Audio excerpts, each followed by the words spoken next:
Here we go.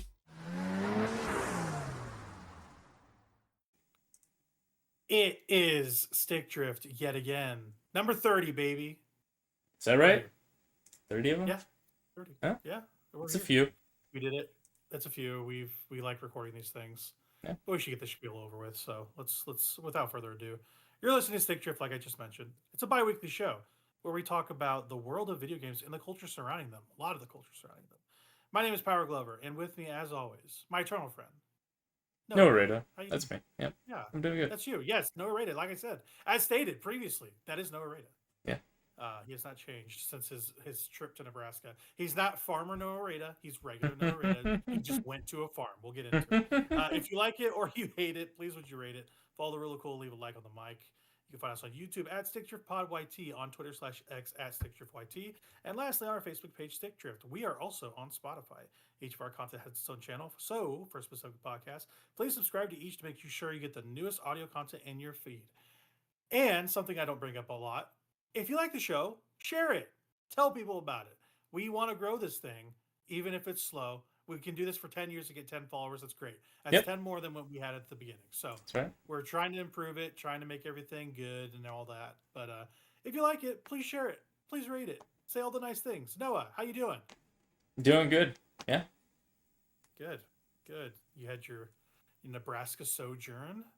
I did. Did you feed any billy goats? What'd you do? No, I didn't. Weren't any animals involved. Just out on a corn and soybean farm. And out in the middle of nowhere. No cell phone service. That sort of nowhere. Yeah. Yeah, you got a message. You got a text by carrier pigeon. I know how it is. Yeah. Yeah. Yeah. Yeah. Yeah. Talk about snail mail. What about dove mail? There you go. There you go. Pigeon mail. Yeah. So you were gone for like a week. You're just hanging out with the folks, right? Something like that. My grandparents. Yeah. So. Yeah. How they doing? They're doing all right. Everybody doing okay? Yep. Doing good. Yep. My granddad just celebrated his 90th, so it's 90. good times. What a milestone. Yeah. What a milestone. He's still, that guy's still kicking. I mean, he's still running around the farm and doing stuff and active, so he's doing good. That's good. Yeah. You got to do the Dick Van Dyke tact of never stop moving, you know? Yeah. It's one of those things like my wife, both of her grandparents on her side passed away in the last year, and it was really sad. But one of her grandparents, one of her grandpas, it was one of those things where like he kind of retired, and they just kind of sat in the chair the rest of his life. Yeah, he went unfortunately. Yeah. Well, he lived a long time, but it was one of those things where it's just like he wasn't active anymore since he hadn't worked, you know. So, and then what do you do with that? He just sat and watched NASCAR and Fox News all day. I mean, genuinely, that's what happened. So, it's a sad state of affairs, but you gotta get up and get moving, just to stay young. That's true. Exercise is the lifeblood of life. So, yeah, I should take a note to myself. I'm no Adonis, but I'm at least pretty active. I move around a lot for my job, so yeah. It's starting to get really, really, really cold this weekend. So like we're supposed to get like snowed in. I think at least here we're supposed to get anywhere from 4 to 8 inches between Friday and Sunday at some point. So it should be like 2 to 3 a day. And we're gonna be snowed in. So I'm already planning. We already bought some food for the house, and we're getting all comfy. Paid all the bills. Like everything's good. We're just gonna hunker down and weather the storm, shall we say? So I got a lot of video games I'm playing, and it'll be kind of nice to get a little break. I'm still like, I feel still kind of run down from the holidays. I'm still trying to enjoy my weekends. Yeah. So yeah, I got that to look forward to. But yeah, as for what we do here, we have Game of the Year coming up. I would say imminently. And I think we decided next week, something like that, right? Next podcast, right? Next cycle. I think that's what we'll do. Yeah. What do you think? Yep. That'll be good. We've played a lot of games, and there's been a lot of games, a lot of good games this year. A lot of good games. It's shaping this year shaping up to be a little slower, and I kind of like that. Yeah. Because last year was bang, crazy. bang, bang. Yeah. Lots of Felt hits. like that. Yep. From like March on, it felt like that. I feel like I was constantly Hmm. playing like a new long video game, Yeah. and it burnt me out a little bit, but it's not too bad. I really enjoyed myself last year. Um, I didn't have to like drag myself to play through anything really, you know. Yeah. So, with one exception, I do have an exception to that. I feel like I dragged myself through the end of Metroid, but I'm not trying to make you mad, so that's it. Hmm. Um, yeah, but yeah, so we're looking to get some of that content up about I mentioned to Noah I have a crash course for all like my honorable mentions from last year, just some games I thought were good and worth noting that came out last year that didn't make my top 10 in stick drift. Basically, like, there's no good way to talk about them in game of the year, so I kind of wanted like a separate thing to go like, hey, check out these things too. So Yep. I want to put that up at some point. I haven't recorded it yet, but that's the plan, is to get that going. That won't be a long thing, but just a little podcast about that.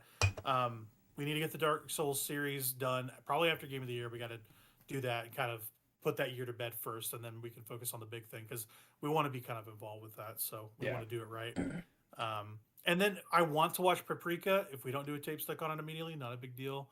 But that if we were to do another watch podcast, I would want to watch that. I need some Yeah. more Satoshi Kon in Yep. my life. So yeah, that's kind of the early plans for the year. And we'll kind of just we'll move and shake as it goes. We're not going to be too.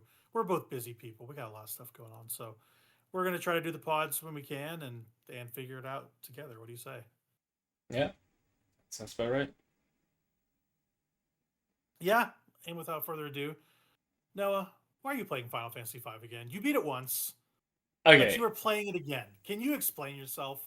Explain yourself. Um, I had a lot of time in a vehicle when I was going Yeah. on my trip, and I'll do it. so I had nothing better to do.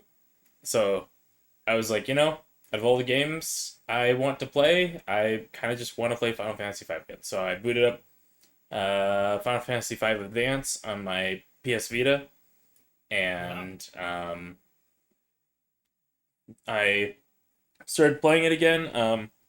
I went ahead and used a 4-job Fiesta generator to generate me 4 jobs, and those are the only 4 jobs that I'm allowed to use. And every job must be represented in my party at any given time, so like it can swap jobs between characters, but I have to be using all 4 jobs at once. Any available Interesting. anytime that I can, basically use all 4 jobs at once. I have to. Yeah. So I yeah, and I've just gotten to the point where I'm kind of in the second half of the game, so now I have all the characters, I have all the jobs, and so yeah, I'm able to kind of do thing. I've been kind of swapping around the jobs on characters, so they're like all getting mastery in all the jobs and things like that. I the jobs that I rolled though, it's gonna be a really tough time trying to finish the game because I've got some of the worst ones.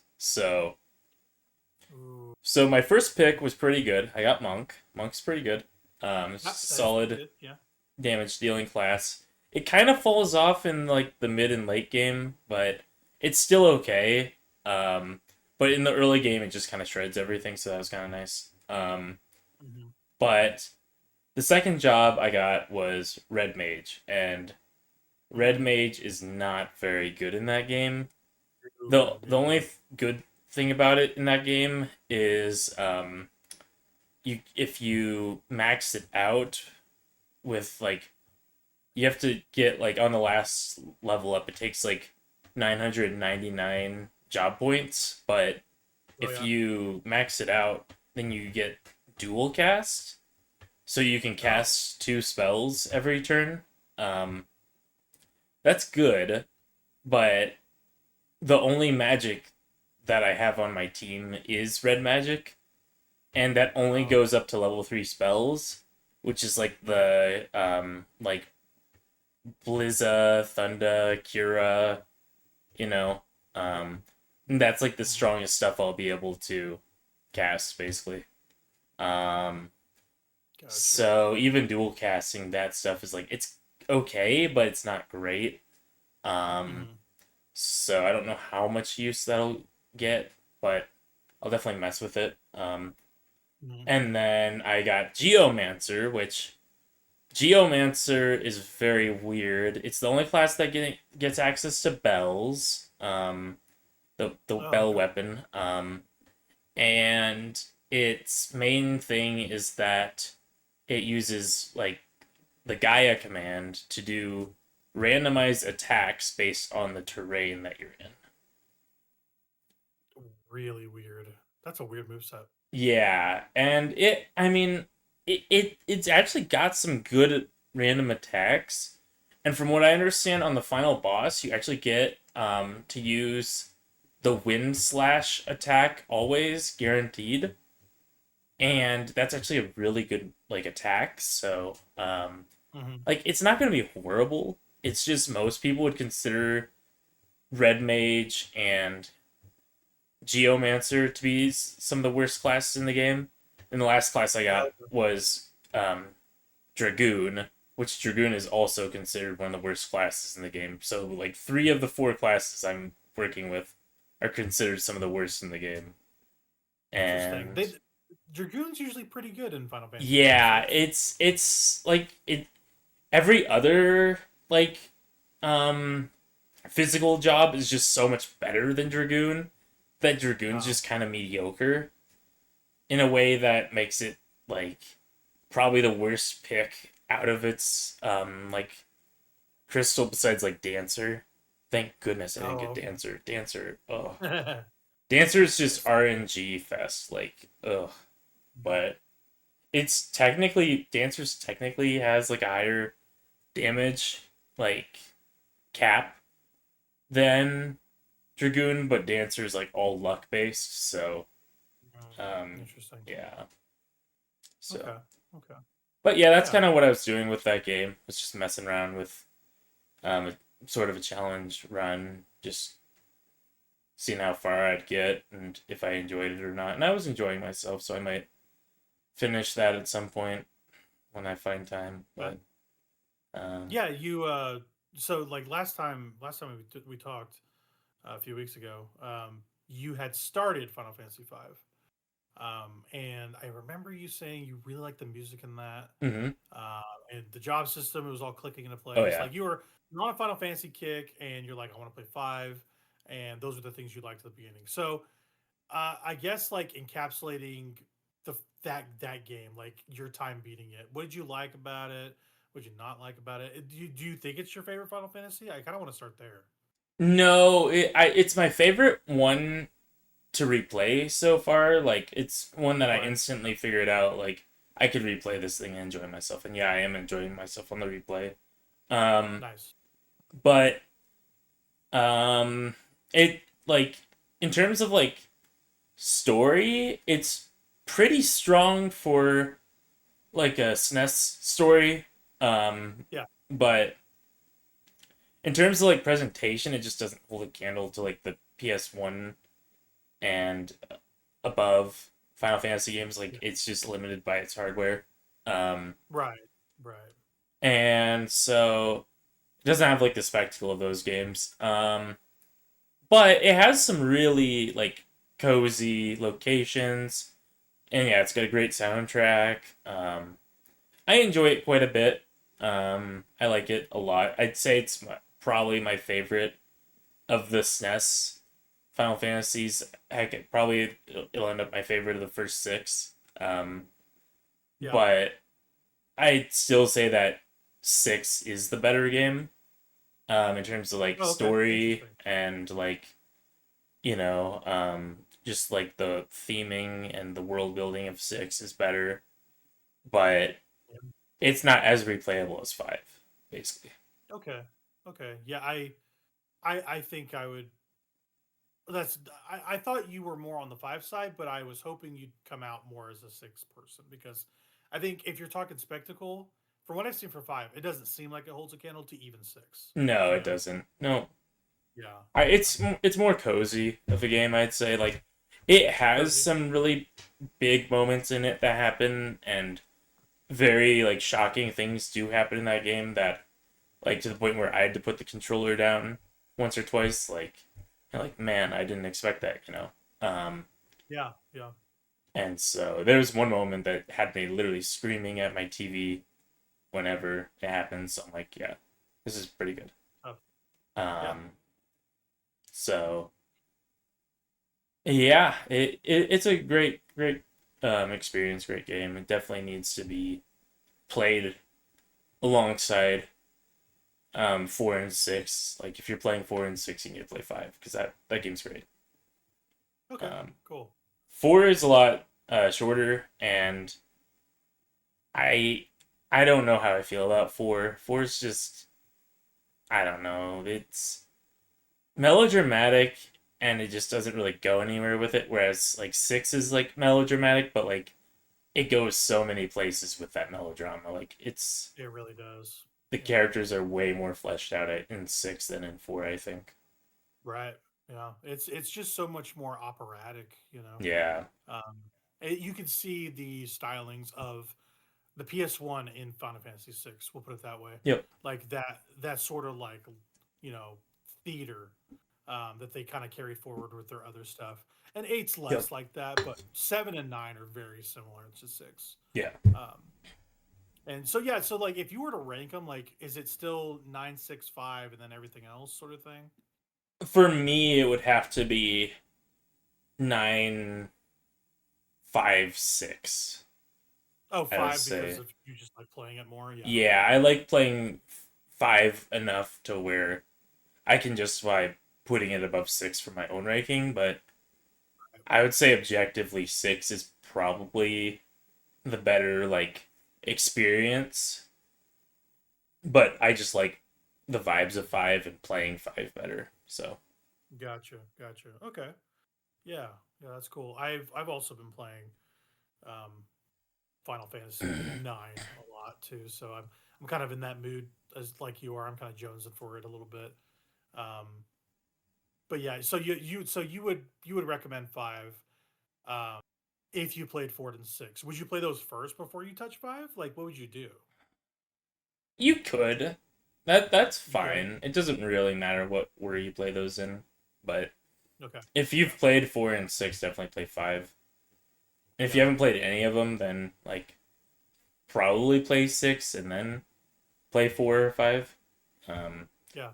6 Yeah. is probably the best experience you'll get out of those things. If you're gonna play one of those things, play 6. But Yeah. 6 is awesome. Yeah. It's so interesting. Like you've tackled almost half of the series at this point. So you finished in the last year for sure. You mhm, finished 9. You finished 6. You finished 4.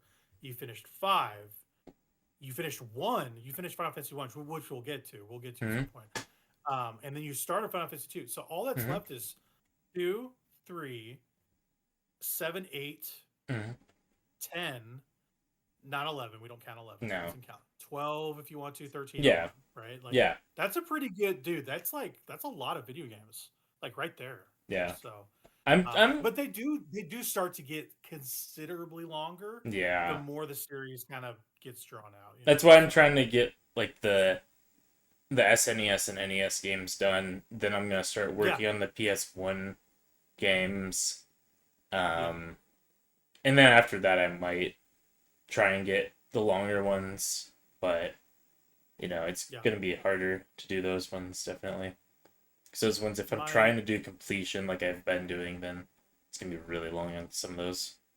Yeah, that's so true. Like, so I want to get 9 and 6 out of the way before I even go for it a little bit. Hmm. But my goal this year for RPGs for going to the backlog, I want to play Final Fantasy X, like I mentioned, and I want to play Hmm. Persona 5 Royal. Those are my Hmm. two white whales. If I get those done this year, that is a successful backlog year for me. Like, and Yeah. those are long enough to like carry that sort of thing. So Yeah. that's what I want to get to at some point in like March and April. Hopefully I can get around to that. So 10 that's the seems plan. pretty That's the great. plan. Yeah, yeah, 10. 10's probably got my favorite battle theme besides 7. I think I might have mentioned that in Hmm. the last podcast too. But um Ken's battle theme is just so good, so good. But yeah, Final Fantasy V. So like, is there any differences in that advanced version, or is it just a straight port? Yeah, they have like 4 new classes, then like 4 new dungeons in like the like late game. Um, so obviously I'm if I continue that playthrough, I won't mess with that content. But I other than that, it's kind of it's a better translation. Because they do this weird thing in the PS1 translation where they make one of your party members, Ferris, is like a pirate, but they give her like actual like pirate speech, Oh, and like she doesn't have that like in the Japanese, so it's kind of okay. weird. Um, but so like reading like the Game Boy Advance translation has been like, oh, I kind of like this character better now because I didn't like the character before that much because Yeah, of the pirate speech, and now I'm just like, yeah, this character's okay. that's a really Um, weird thing to do, but yeah, that's PS1 era, Square. It's just what they did. translation, yeah, Yeah, yeah, it's a choice. It's a choice for sure. But yeah, cool, um, cool. Final Fantasy V. That's a good. That sounds like a good game. I need to check that out. yeah, it's fun. Yeah, Yeah, that's awesome. That's awesome. But yeah, I'm sure you'll. So your main squeeze is going to be Final Fantasy 2. So let's hop around to that. I mean, so well, I guess Final Fantasy 1 or 2. What do you want to talk about first? I mean, let's just get the Final Fantasy block going, all just like right, we did last time. yep, Sounds good to yep, me. all right. Yeah, Well, Final Fantasy 1 I've completed. Um, yeah, yeah. So I didn't know what to do for a party, so I just kind of asked some of my friends, and I didn't want to ask you because you were gonna just like give me like the out of like the best party member, or you would have given me the worst party member. I didn't want that Yeah, you probably would have done either one of those things, and so I'm you could like say. I'm just gonna talk to people who don't really have a stake in this thing because I have never played Yeah, this thing, and so I'm like, yeah, just give me a party member. And one of them's like, oh, go red mage. I'm like, okay. And one is like, go black mage. Okay. And one of them's like, go monk. And so and then I was like, well, with this party lineup, I kind of want a white mage, so I'm just gonna go white mage. yeah. And so that was a horrible party comp. I needed if I could change one thing in the party comp, I would swap out the black mage for a fighter or a warrior. The Yeah, black mage was the you need weakest DPS. member there. Yeah. Yeah. Mm-hmm. Gotta get that DPS. hmm Yeah. Well, no, it's not the DPS. I didn't have a problem with DPS. What I had a problem with was staying alive. I needed a tank. Oh, My red mage was my okay. tank the entire game.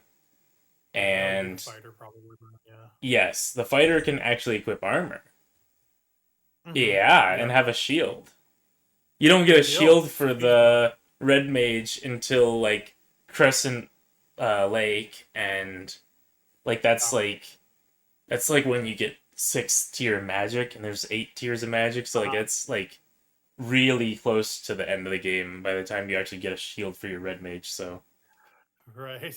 yeah, That's tough. it was an experience, yeah. And then there was the fact that I was dumb and didn't know how to use the monk properly, and was running around with equipment on my monk until you told me not to have equipment on my monk. I'm like, oh, yeah, I was just so Noah was playing this. I think I was playing Trails in the Sky, which I'll get to at some point. And I noticed the screen. I was like, I'm pretty sure the monk is a lot more powerful without holding shit and wearing armor. Like, you need to just use him as a default member of your party.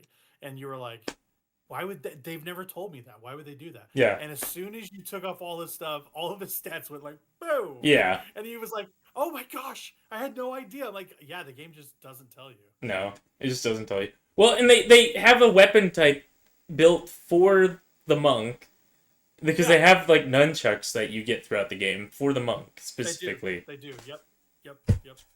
but he's so much stronger without the nunchucks. It's great. It's so weird. It's so against type. Like I don't. It's like the anti RPG character. Like don't put anything on him at Yeah, all. Just let him yeah, go. Just yep, level him. Like that doesn't. yep, You don't see that very often. yep. So That's exactly what I did from then on. I never equipped anything to him. Like I read stuff right. online that like you can equip stuff to him, and like he'll be like okay with like some armor if you. And I'm like, yeah, but if I don't have to put armor on him, I'm just not gonna put armor on him. Like, Sure. Sure. um, Right. but yeah, but you know the party comp it made it through. It did the bare minimum of what the party comp needed to do to get through the game, basically. And it wasn't the worst party ever. It was just kind of a mediocre party. Um, like I said, there was only one thing I'd really swap out, so it wasn't like that bad. But Right. it just Yeah. felt bad a lot of the time, like not getting all this like stuff for the warrior that the game kind of expects you to have, and then being like, oh, I can't use this because I don't have one of those. Yeah. Right. Yeah. It's kind of a kick in the pants because you're like, Yeah, I've been playing this game for how long and I just didn't know and they just don't tell you. Like that's insane. So yeah, yeah. yeah, pretty crazy. Pretty But crazy. I made it through. I killed Warmech and I killed Chaos. So You yeah. got Warmech in like so the thing about Warmech is he's like the super boss of Final Fantasy 1 and he's really hard to get to show up in the pixel remasters for whatever He reason. I forget what is, yes. He's 1 in uh 100 in the Pixel Remaster. right. And so it took me a couple hours to get him to spawn on the bridge at the last dungeon Mhm. when I played it last year. And Noah got it in like 20 minutes. Like it was crazy how quick it was. It wasn't quite And 20 you just minutes. I was farming for it about felt an like it. hour, but Really? It felt like it was a lot shorter than me anyway. It was. yeah, So it was, I think, short-ish, but yeah, um I sluggish. I yeah, I got it and because it was 1 in 64 because I was on the PS1 or the Origins version. Right. Right. And I was just playing on original difficulty on that. Because they have like the easy difficulty on that remake, but I Oh, was like, okay. just put me on original difficulty. Gotcha. Yeah, right. The but yeah, I got it, and I went with my tried and true strategy of buff up the monk, kill him in one hit. So that's kind of what I did. That's the way to go. Yeah. Yep. So it wasn't as bad as I expected it to be. It wasn't as bad as Omega in Final Fantasy V. That's probably the hardest super boss. Either that or Ozma in Final Fantasy IX. Those two are Yeah, I think I was there really when you beat. difficult. I think I was there when you beat Omega. I'm pretty sure I was. Right when you You beat were there Omega. when I was fighting it. I think you had to leave before I beat it, but I probably Omega I did had to because take several times on Final Fantasy V, but like that's a really difficult fight. Um, hmm and then with Shinryu, I broke I broke one of my like taboo things that I usually don't let myself do to beat that, which is I finally allowed myself to use the chemist class. I don't usually hmm allow myself to use chemist class in those like Final Fantasy job based games like in Okay. Bravely and in 5 because I know how Yeah. broken they are. Like that's always just the strongest class because you can just Is it break. really? Yeah, yeah. You can break the game so easily with that class. But I was finally like, I just kind of want to beat this thing. So with Shinryu, I Right. just let myself use the chemist class. I was like, yep, this is broken. I completely um, nullified everything the boss could do, basically. Um, Gotcha. Gotcha. and then I went and beat the final boss with the chemist as well, because I'm like, well, I'm just using chemist. Already opened Pandora's box. And yeah, I just kind of nullified everything that boss could do as well. Nice. Nice. So So yeah, 5 was pretty you easy. you beat you've beaten Chaos in Final Fantasy 1. You did the thing. Mm-hmm. It I beat wasn't him in one hit. terribly hard, right? Yeah, you beat him in one hit. I saw it happen. Yep. I can verify that that did happen. He doesn't have a huge health pool, but he's like definitely the most powerful enemy in Oh the yeah. game in terms of how big and how Nothing in that powerful game has a big health pool. Like they don't expect you to do 5,000 damage in one hit. So no. They basically made that game and they just kind of put it out. They didn't think about any of that stuff. I'm sure, no. Um, and so like it's so exploitable. Like you had Yep. 999 gil. Like that's the Yep. thing about that game. It's just the economy is so broken, and Yep. you get so much gold from just killing random mobs. Like you can just buy everything in the game like without even beating it. Man, I wish 2 And was like that. I mean, it's that's the thing. Like you get all this money to buy this stuff, but like There's there's not nothing to a really lot of buyable stuff. buy. Yeah. Yeah, The only thing yeah. you The can buy weapons. is like you can buy, cottages and tents. You can buy like potions which only Spell. stack to 99. You can buy Yeah. antidotes, you can buy gold needles to get rid of petrify. And then Yep. you can buy yeah, you can buy spells and the equipment. Right. Those are the things you can buy, but at a certain point you already have everything you need. And so the gold just piles up and you have like maxed out gil. Yeah. Yeah. You just like have so much money. Like it was to the point where I was just buying 99 of something to just have that as the novelty. It's just for the fun of it. Just like why not just load that thing up, for no reason. Yeah. Um, so yeah, it's not a well balanced game. I don't think the enemy encounters are that interesting. The bosses aren't that great, but it's cool to see. It's a good history lesson. I like that. It's a good Yeah. history lesson. It's nice to see where this series came from, and to see kind of like the dawn of JRPGs pretty much with it and Dragon Quest. So yeah, it's a cool game. I'm glad I played it. Um, I'm sure you're glad you Oh did yeah. as well. Yeah. And yeah, I think the sprite work on that PS1 version is very good. So Yeah. uh, Yeah. I like I like that stuff. But yeah, I played Pixel Remaster. You played on PS1. Yep. Yeah, it's a good game. It's a good game. Not a great game. Not a great game at all. It's an okay to good game I for sure. I'd, And I'd play it that's again. okay. I'd play it again. It's replayable. Sure. Yeah, yeah. I wouldn't not play it again. But Yeah. on the grand scale of my life, I might check it out again. Who Yeah. knows? Who knows? But Yeah, I'd yeah. definitely So play it in like a randomizer or something. So right, right. So yeah, from there, like you beat Chaos. I think you beat him again in one hit just to see if you could do I it. did. I And did, then in fact. that's very baller of you, by the way. And right after that, you're just like, I'll just boot up Final Fantasy 2. Let me just take a peek at this. I do that all the time, by the way, Hmm. before you get going. I do that all the time where I will beat a game and I know there's a sequel to it or whatever.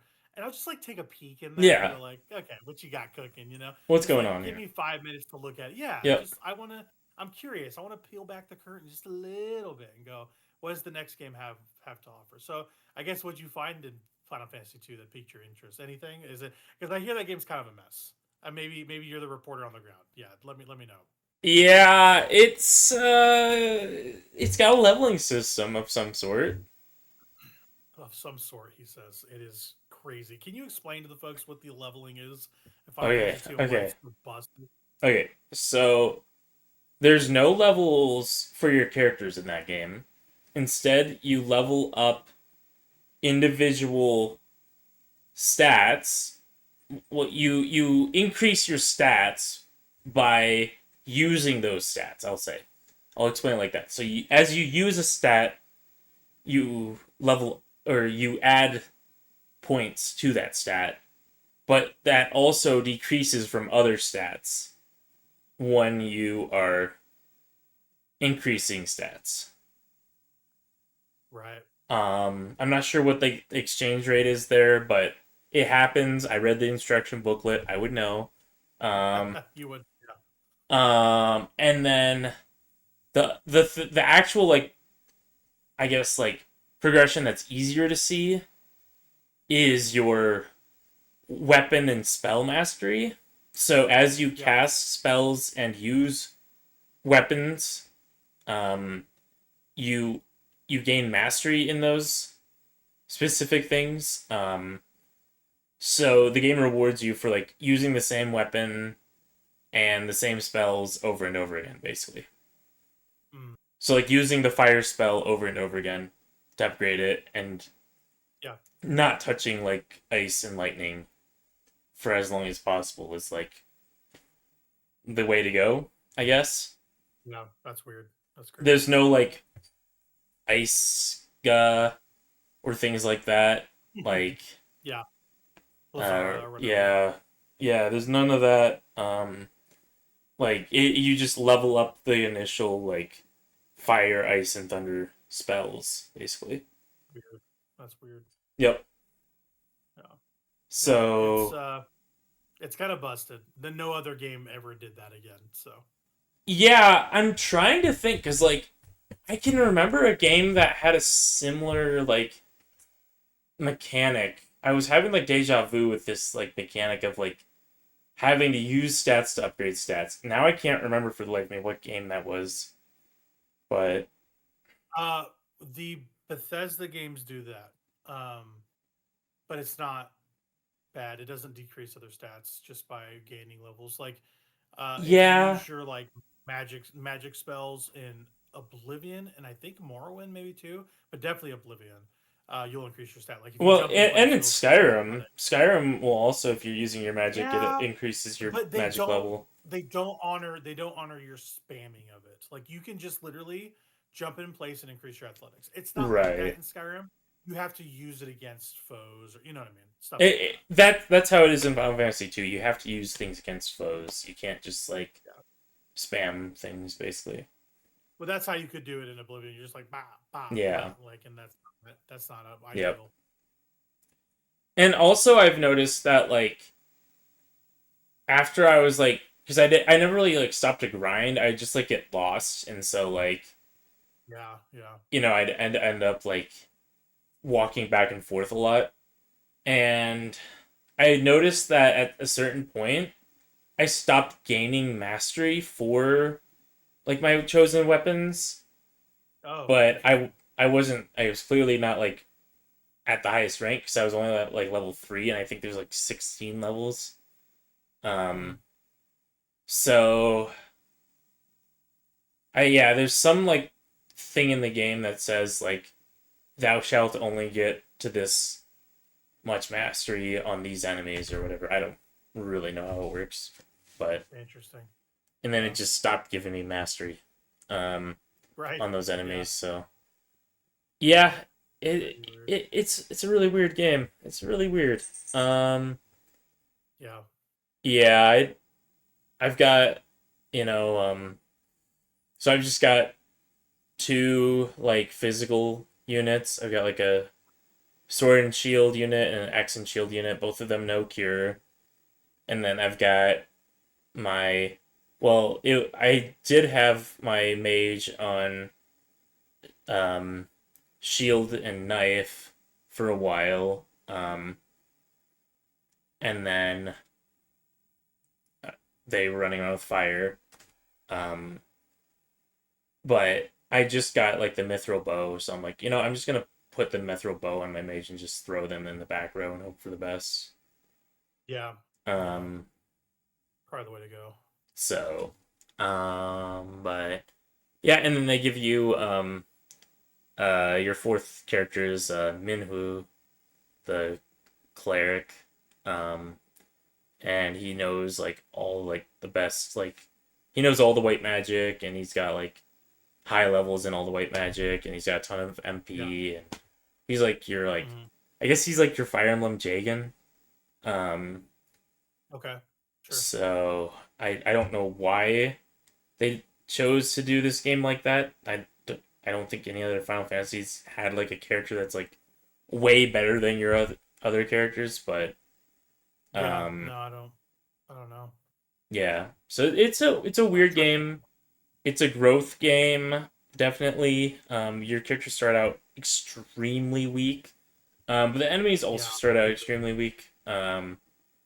Mhm. And though it's technically the first like job system because like you're basically building your own jobs for your characters in the Yeah. like in the weapon choices and the spell choices and Mhm. the moves that you choose to do because like to gain HP you have to take damage, to gain MP you have to cast spells, It's that sort of like level up system.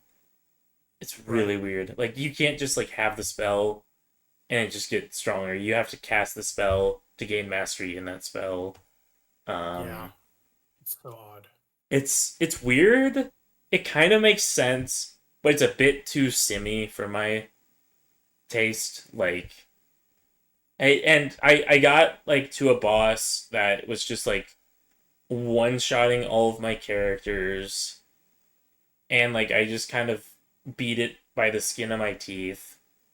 And then I walked, and it turned out that was like a just like a mini boss, and then the actual boss did the same exact thing because they'd have like ridiculously high defense and could only take damage from magic, and I only had one magic DPS, and so it was just kind of like spamming like spells, like the white magic spells with the Jagan to try and keep my party alive. And Right. yeah, yeah. So I don't know. Game's kind of a mess.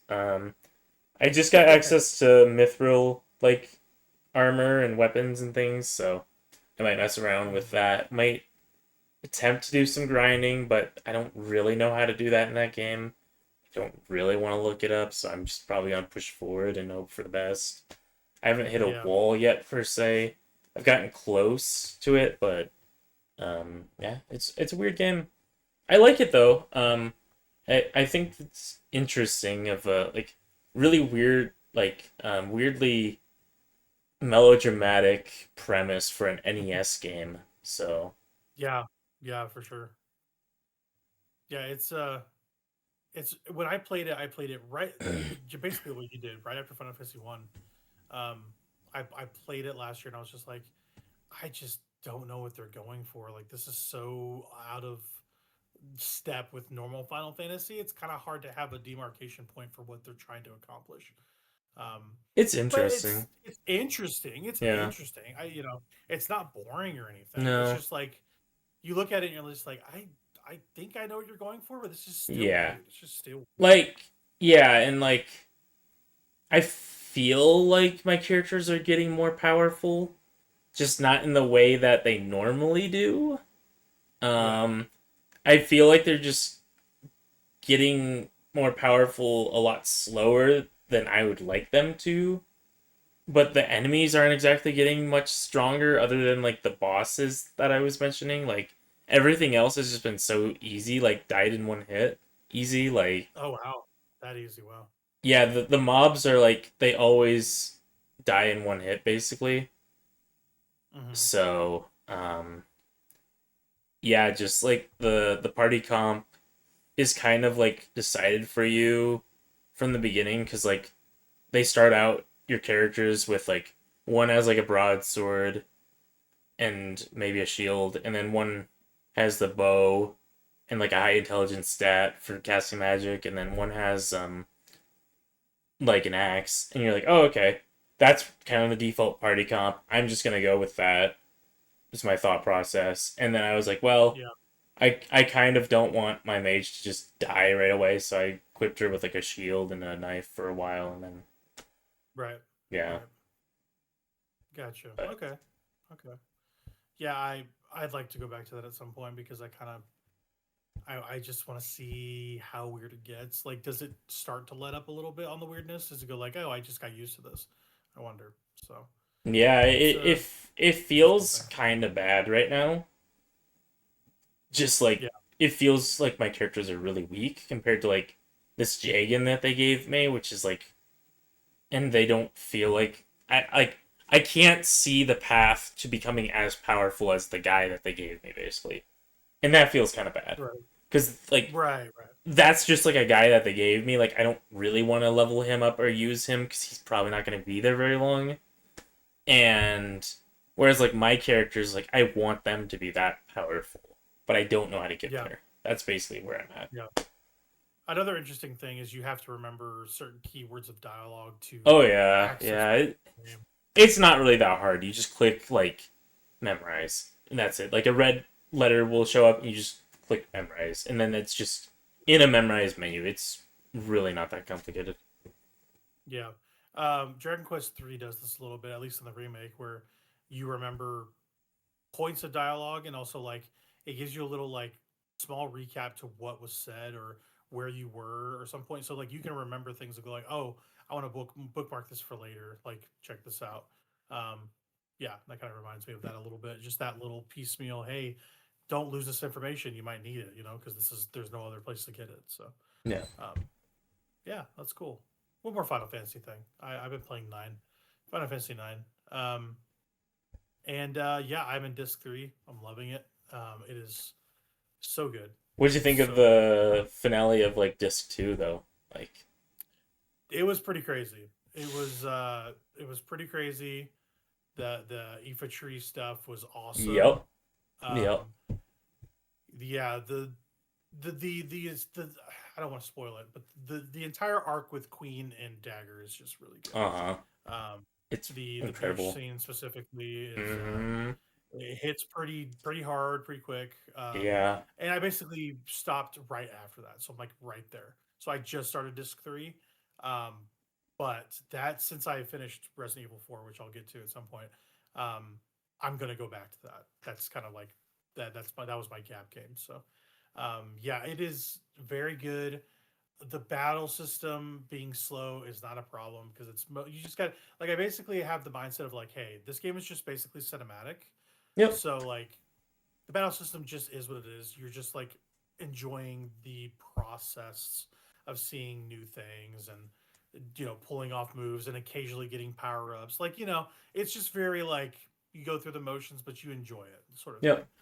Not by far not my favorite Final Fantasy combat system, but I can see where it gets complex. Like you told me the whole skill and ability system stuff because I Yeah. wasn't getting my head around it. Like it Yep. took a second to like understand what I was doing, Yeah. but once you told me the key aspects to the ability stuff, I'm like, okay, that makes sense. Yeah, as long as Um, you're mastering your like abilities and your skills with your equipment, then that's where the progression is in that sort of right, right, in that sort of system.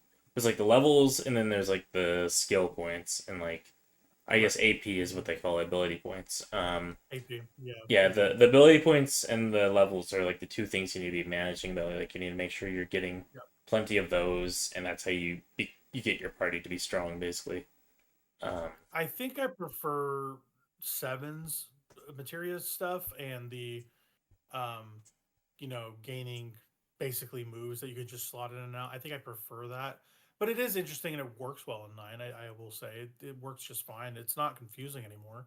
Yeah. Um, but yeah, that is a really good game. I am I will have this finished by next podcast for sure. A regular podcast, so we'll have game of the year next time.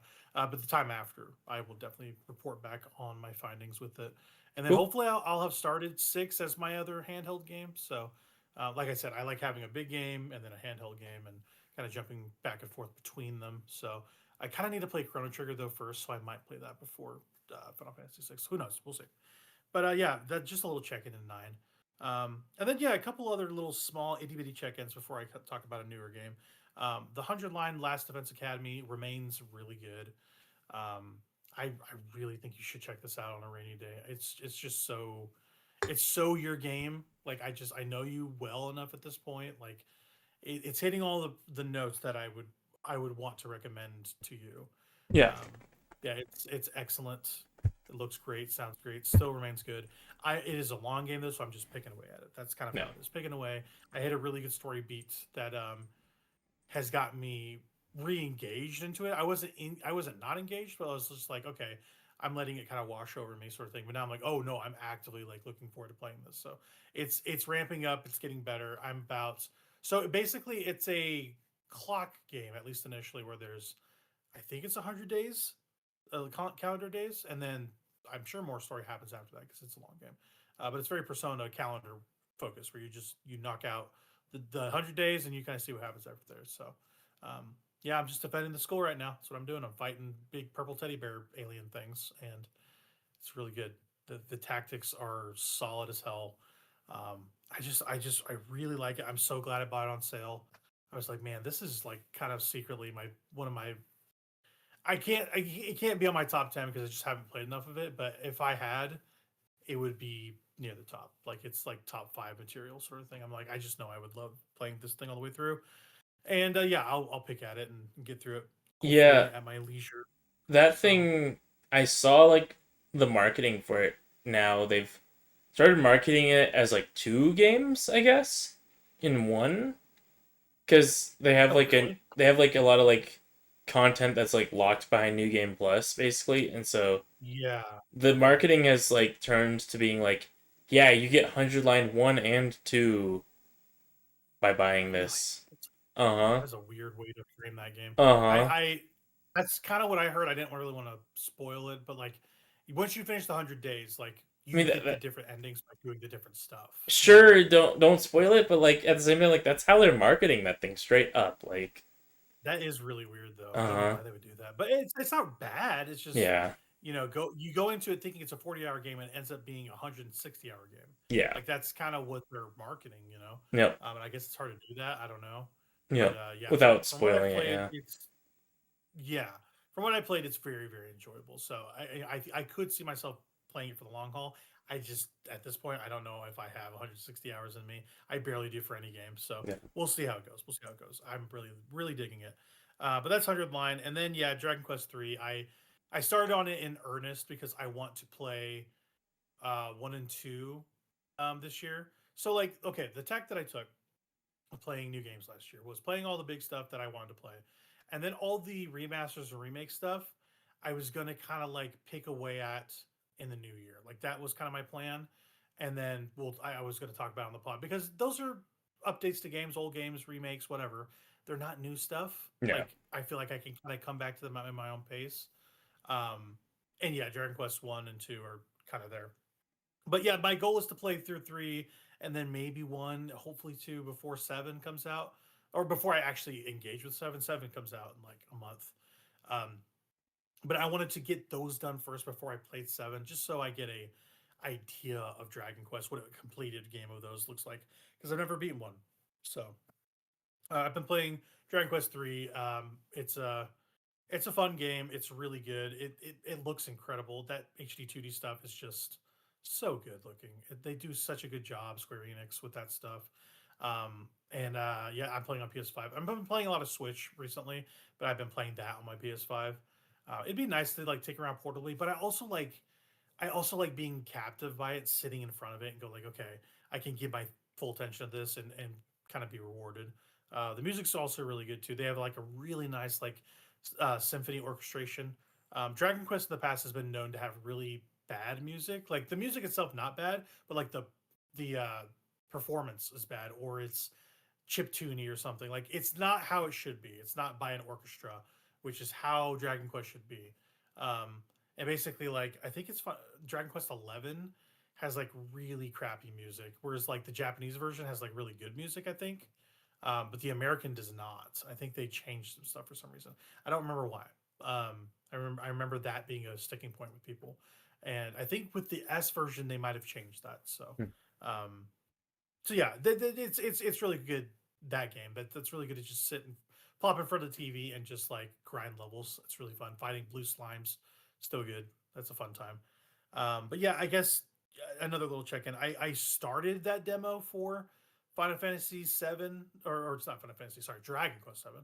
Um, Dragon Quest 7 reimagined because they put out this little demo, this little bite-sized demo. It's like the first like 3 or 4 hours of that game and it carries over. So I'm like, okay, at least I'll have progress whenever I do start it. And yeah, it just the tilt shift look to it. It's very reminiscent of Link's Awakening to me in terms of camera angle and kind of like diorama esque sort of looking, locales and people and all that. I just really like the kind of claymation feel it has. It doesn't quite have that, but there's like a certain, I don't know, realness to the textures in that game, to the cloth physics, that sort of thing. I'm just like, okay, these look like little puppets or little characters or something, and I really like that. It just looks phenomenal, that game. Not much to say there. I started it. It's the opening hours of that game. It's really cool. It's a really, really cool game. I'm glad that they are coming back to it, and trying to make it happen. You had a contentious thing with this game. You don't like the art style, I right? kind of hate the character design specifically. Yeah, Yeah. debatable. I think the character Kiefer, he's the blonde guy, looks terrible. You could never make that guy look cool.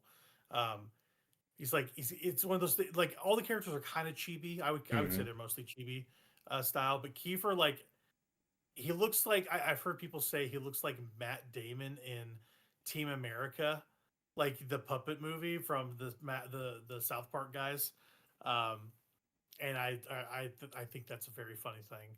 Um, I'm like, yeah, I can see that. I can see that. Just like a big head on a small body sort of thing. Um, and yeah, it's not for everybody. I like it. I think the actual game looks really good aside from art style. Like the actual game, the Oh technological yeah. aspects of Yep. are really strong.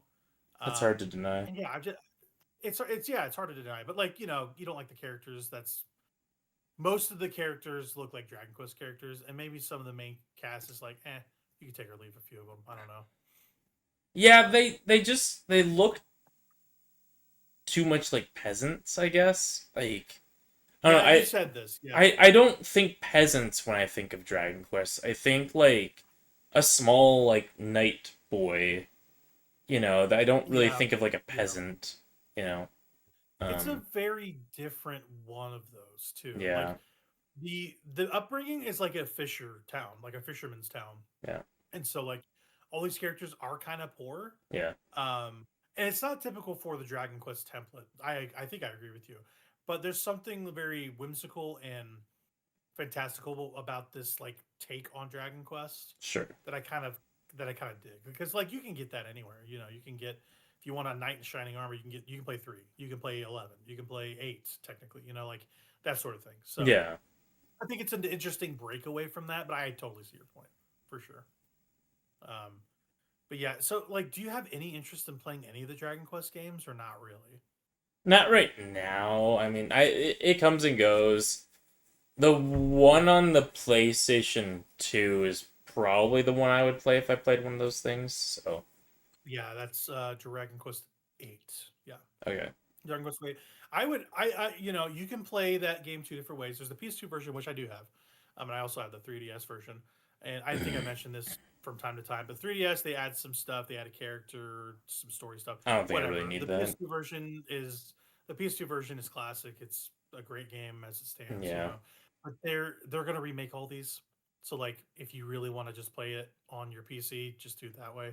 Sure. But you can't go wrong. That's a great game either way. Yeah. Um, yeah, I used to know someone growing up who was just he adored that game. So I think that one's called was it Journey to the Cursed King or something like that. But yeah, yeah. There's a really good party member in that one. I forget what this dude's name is, but he's got I think it's Fergus maybe. He's got like a spiked helmet. He's a little fat guy with a fur jacket. I'm like, yeah, this guy's all That right. sounds cool. Uh, Sounds fun. yeah, he's a cool guy. He's a cool guy. Every time I see that dude, I'm like, yeah, I should play this game. This is a cool Hmm? game.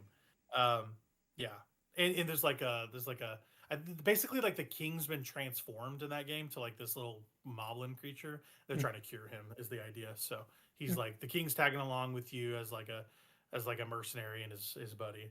Oh no, not Fergus, Yangus. That's his name, Huh? Yangus with a Y. Yangus. I was like, yeah, Yangus. I love it. He's the man. Um, yeah, gang signs all over the place for the listening audience. That's kind of what I did. Um, but yeah. So Dragon Quest, I'm Dragon Questing it up. And then yeah, before we talk a little bit more about more RPGs, we'll get to some Chrono Trigger here in a second. I wanted to mention Big Hops. Have you heard of Big Hops? It's a frog game. Have you heard of Big Hops? No Big Hops? Okay. So No. let me fill you in. Big Hops. Do Is it you like like a Jumping platformer? I like Flash? a platformer. It's like jumping. You do in fact jump. You do jump. I like Jumping Um, Flash. there are flashes in this game. I will say, Ooh. There's jumping and but flashing? Let's go. there's no rabbits as far as I understand. No Oh, well. robotic rabbits. I know that's kind of a drawback for some Yeah, people, that but that's drawback. Yeah. Big Hops does have a frog in it, and he's very cool. Um, and yeah, this game is really interesting. It's I feel like it's trying to capture that thing about indie games. indie platformers that are trying to crack this nut of being like the breakout of the genre. Like what Ukulele was trying to do. They're like, we want to be the one. We want to be the one that breaks the indie collectathon wide open. Yeah. And this game, it doesn't do that, but it's pretty interesting in ways that other indie platformers aren't. So there's a lot of interesting like movement and traversal stuff. Like there's like wall running in this game and like grapple hook stuff with like your frog tongue and there's a lot of interesting like movement mechanics, like a tuck roll thing. You can chain together stuff. Pretty satisfying, like a Mario Odyssey. Honestly, like there's some wide open spaces you can kind of honestly do parkour over and stuff. And yeah, it's fun. Like mechanically, it's fun. Um, the technological aspects are pretty lacking. I think the character models look kind of bad, which is a bummer. Like they're stylized in a way, but there's a character in this game. It's like this.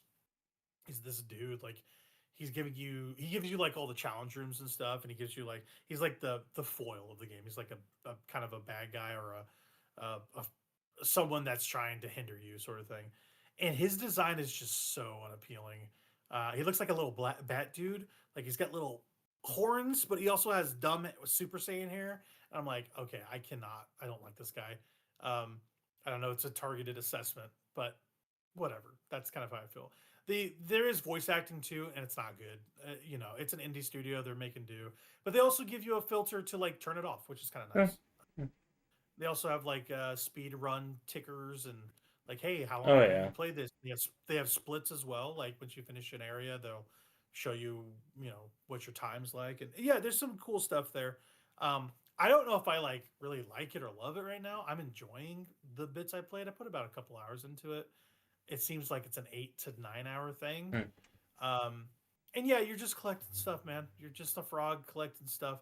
I will say there's like a challenge room where you're trying to get a thing at the end, right? This like purple splot, like this plasma ball or whatever, and I could not for the life of me nail this like wall run side to side, and it just feels like it's not dialed in. Like some of the movement is just not there.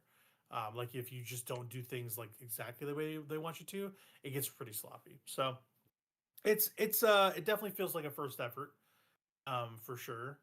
Um, Forget what this company's name is. I actually tried reaching out to them to see if they would like, hey, do you want to send us a copy of your game because you're small and we're small? And they were like, nah. Hmm. So, well, they honestly they didn't even get back to me. But Yeah. usually, I talked to some people on Blue Sky, and they're like, oh yeah, they get back to people. So maybe they just were like, yeah, this is a nobody. Could be. Um, I requested a copy. I normally don't do that, but I was like, worth a Why shot. not? Yeah. Yeah, why not? I've never done that. I'm like, yeah, Yep. this is the way to do this, right? But yeah, I bought it. I support the dev. You got to do that for indie developers too. I would have bought the game regardless because I kind of want to play it on other platforms too. Um, I have a bad habit of playing games twice and buying games two, three different places. So this was going to be one of those anyway. But yeah, Big Hops is good. I like Big Hops. So it's not amazing at all, really, but it's a good it's a good palate cleanser from 25 to 26. Feels like a good game to start the whole new game season. So Yeah. there's that. There's that. So in keeping with all the RPG talk, we have some more RPGs to talk about. So Yeah. Chrono Trigger. I was gonna Chrono say Trigger. real quick on like the indie like platformer, Oh yes, and please go ahead. Please go ahead. the last one of those that I played that I really ended up liking, which is it's kind of different but it's kind of similar, is Tinykin. Um, Yes. Oh, that's actually a good one. Yeah. yeah, I played that one back in like 4 years ago, I guess 2022, but Yeah, I I think it I was about the time. yeah, I liked that one. I guess it was more of like a Pikmin clone, but it had like a lot of like collectathon aspects. It was also very like Chibi Robo coded because you were like running around in like a Oh living yeah. room with that one. Mhm, Um, mhm. so Yeah. yeah. That game just feels amazing to play. Hmm. It's one of the best feeling one of those. Like there's a little bit of Tony Hawk Pro Skater in there. There's a little bit of Pikmin. There's a little bit of like you said Chibi Robo, and Yeah. it all comes together really nicely. There's also like kind of a cool story happening in the background. I don't know if you remember. Like Like there's Yeah, like you're basically in a simulation, and I'm like, this is kind of all right. This is yeah, kind of cool. it's So kind of weird. yeah, Yep. it kind of took me aback a little bit. I was like, oh wow, okay, Yep. this is what this game's about. So it's I'm with you. Yeah, Tiny Again is really fun. I got everything done in that game, and I really like that. I like doing that. So yeah, yeah, for sure, for sure. But yeah, when you brought that up, I was like, oh yeah, Tiny. I should play that again. It's a good game. But yeah, yeah, you. This is what you got in the background. You got the clock ticking. You got the whole letter scroll there. You get the C for Chrono Trigger popping up as we speak. Yeah, Yeah. you've been playing a little bit of Chrono Trigger. Yeah, I played a little How bit of long it. would you say? Yeah, I how long would you played say? like the opening couple hours. I got like I have like 4 party members right now basically. So that's where I'm at. Okay, okay. Well, yeah, regale the people while I grab a little water. Let people know about Chrono Trigger. How about that? Yeah, Chrono Trigger. It's really it's kind of like the benchmark for like how to do a modernized RPG system, like taking out the turn-based like it's got the turn-based system, but it basically eliminates the bigger thing that does is it eliminates the like transition screen between the battles and the overworld. It just cuts that out for the most part, and so you've got like the Final Fantasy like ATB system. A lot of like the Final Fantasy status effects seem to carry over. And I think a lot of like the Final Fantasy magics carry over as well. But then it's got like its own like technique system, and it's got like a ISO sort of battle system that's Right. very positioning based. Mm-hmm. And like It is. you can't really position your characters per se, but you just kind of watch the positions of the enemies, and then you do your moves based on the position of the enemies because there's a lot of AOE's that like affect physical space. Um, and so it's kind of like Grandia in that sense, but Grandia is a little bit more modular. Like you can move around a lot more. Um, I think I like Grandia's battle system a little bit more. Okay. But I th- I don't remember if Grandia has like a battle screen transition or if it's on the battles are on the overworld. It's been a long time since I played that game. Mm-hmm. Maybe I need to play that game again. I love that game, but Yeah, like yeah. the one that was the thing with me playing Chrono Trigger was like it was making me want to go play Grandia again because I really love Grandia and it's got a similar battle system. But Yeah, yeah. the yeah, it's got a really great look, really great art style. The like party seems pretty interesting. And like I'd say the weakest part of it's probably Chrono. Like Chrono is kind of like a nothing burger of a character. He's Like like a Link. cipher. He's basically Link. Yeah, Yeah. he's like Link. You know, like he's just nothing. Which that's fine, I guess. I mean, if it's like a character based JRPG, I prefer the character to like have like some kind of personality. Like I want my characters to be the like metaphor protagonist, like be the metaphor Oh yeah. protagonist, Yeah, like for sure. Yeah. because like he's there, he's involved, he has like voice stuff, but he's also not like overbearing on like the story or like on like the like he doesn't take over the screen time of the game like all the other casts of Metaphor has plenty of chances to shine. Yeah. So whereas It's one of those with things too, it's the perfect, just like you said, it's the perfect dose yes, of yep, kind of silent protagonist, but he's not. Like he no, has agency. Like yes, if you had that going forward in like Persona games, I think that'd be really successful. yep, You know what I mean? yep. I Yeah. completely agree. Yeah, that's Mm-hmm. they hit the right balance there in Metaphor. 100%. Um, Yeah. which I've also heard that because Metaphor didn't do the numbers that they like wanted, like they're gonna like try and do like a new JRPG style that's even less JRPG y than like metaphor. Like they're gonna try and cut a lot of like the like difficult aspects out of JRPGs. Like they're calling it JRPG I 3.0 basically is what the next mm, Persona game's gonna be. Um, okay. yeah, it's weird. I heard that they so we'll get back on Chrono Trigger in a Yeah. second, but like the thing I heard is that they people wait for the second, third editions of those games because they like holding back content for like Royal or Hmm. for like Persona 4 Golden or whatever it is. Like the stuff that they add later in later entries, like Shin Megami Tensei 5 Vengeance. Yep. Like people usually wait for those. So so like you're splitting your base a little bit because you're not making the full game. You know what I Yeah. mean? And you can support with DLC or whatever, but like they're not even doing that. They're going like straight up. You need to buy this version to get this content, and they've Yep. been double dipping. Like, and it's been fracturing their gamers really, the Yeah. people that play the games. And they basically went like, yeah, it's just not. We're not seeing the dividends that we thought we would. So we're going to go back to trying to fit it all in one game. I'm like, yeah, that's how it should be. That's Hmm. why people have I stayed, didn't right? I didn't hear about that. I was hearing more about like changing the actual gameplay to be. Yeah, see, that's a little worrisome to me. Don't do that. Yeah, that's what I heard is what's happening. So Okay. hopefully it's not too That's not the crazy. if they take that point away from metaphor, they've missed the point. Like you don't need less complexity. You just Yeah. don't. Like Metaphor had the I really perfect don't. amount, like perfect balance of complexity with like systems to make the annoyances of JRPGs non-existent. Like trash mobs, you can just attack on the overworld to make them go away. Like No. perfect. Right. Yeah.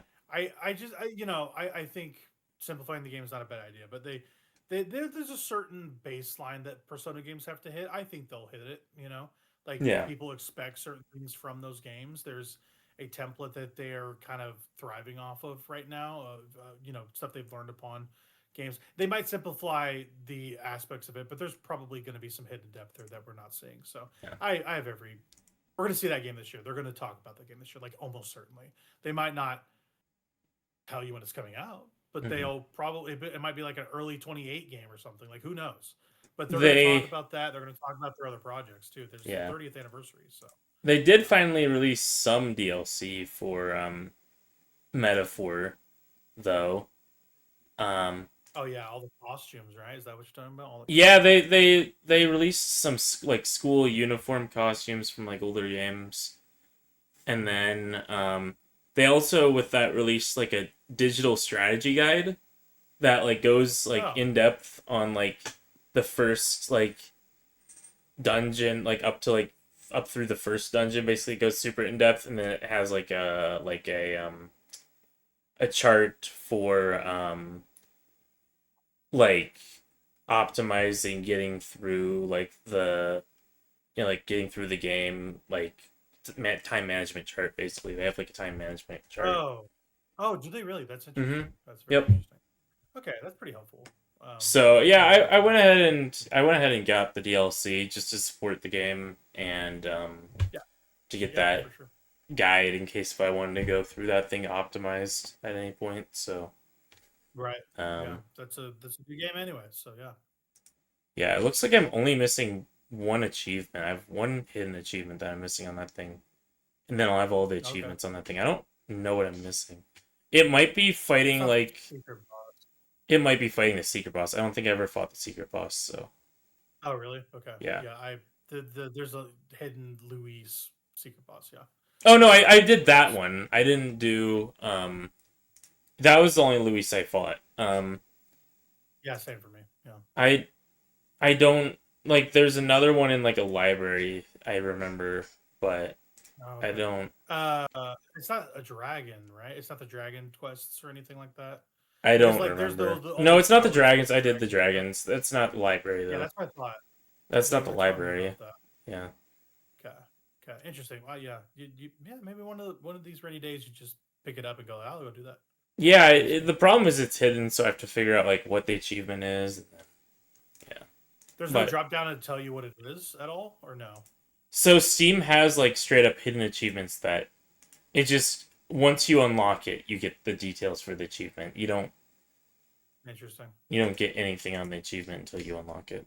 Yeah, in on Xbox and PlayStation at least, they've started doing away with that and just giving you a reveal button that just shows you what the description is. No, So, Steam doesn't have anything like that. Bummer. Yeah, whenever it's hidden like that, I'm like, I'm gonna look at this. So, Yeah. they used to not have that, so that's kind of a big deal. But anyway, we kind of got down a Atlas hole as we were wanting Yeah. to do. Yeah, you said so. Last thing you said, Chronos, kind of a nothing burger, and then we kind Yep. of got into the aspects of the avatarness of Persona or Atlas protagonists. Yeah, Yeah. I think I agree with you. Like Chronos, I feel like his design's doing a lot of heavy lifting. I'm not gonna lie, because he kind of looks awesome. It's Toriyama's art. Yeah, he looks pretty good. I wouldn't want to see him in a he Smash kinda- Bros. Game. Like, I don't. Nah, they wouldn't do that though. They would put like Frog or something. Yeah, put Frog in there. He's cool. I like Frog. Yep. Yeah, Frog's good. Great theme as well. Frog's theme is incredible. Yep. The music in that game is amazing. Yeah. Like I was reading an interview. What was it? I think it was one of the creators of Chrono Trigger was like, yeah, basically like I had my kid around this time and it was really tough to take care of this kid and then go work at the office for 8 hours. Like that put a lot of strain on my family. I'll put it that way. It might be Sakaguchi. I think it was Sakaguchi who worked on that. And he's like, yeah, and we worked really hard on like they called it the Dream Project, is what they called it. Yeah. And they're like, yeah, I consider Toriyama to be a god, and like I think all those character designs are just like the best designs in RPGs and stuff. I'm like, yeah, I mean, dude, like they knew they were making like a banger whenever they were making it, and I'm like, that's really cool. I like that they are aware enough to understand that, you know. Yeah. So, they got the dream team together, and they just tried to make the greatest JRPG of all time. And for a long time, Chrono Trigger was like not dethroned for a very, very long time, I'd say.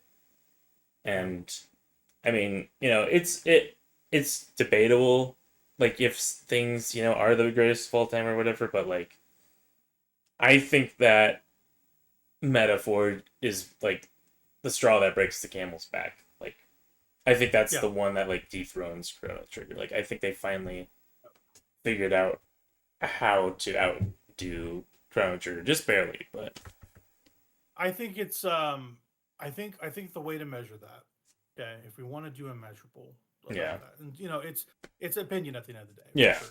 But I think it's a bunch of disciplines being at the height of the powers, and all coming together to create a work of art, and everyone understanding that piece of art is special, and everybody involved are special creators, and that's kind of what Chrono Trigger was, like it feels like Metaphor has taken that mantle a little bit and gone like, we're kind of doing this, like we are literally at the peak of our powers. We're making this game, and it is awesome, and to truly compare, I'm gonna have to finish Chrono Trigger and then really think about it.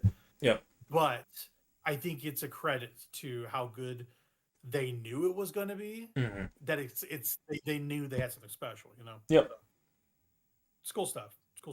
But yeah, you said you're 3 or 4 hours into it. I'm about an hour and a half into it. I'm playing the DS version, good version of that game.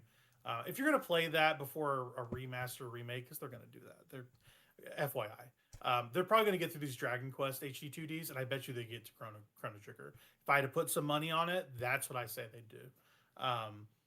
Because I think once they get, you could do 4, 5, and 6, and you could do more HD 2D stuff for Dragon Quest, but you could also just put those DS versions out. They're totally fine.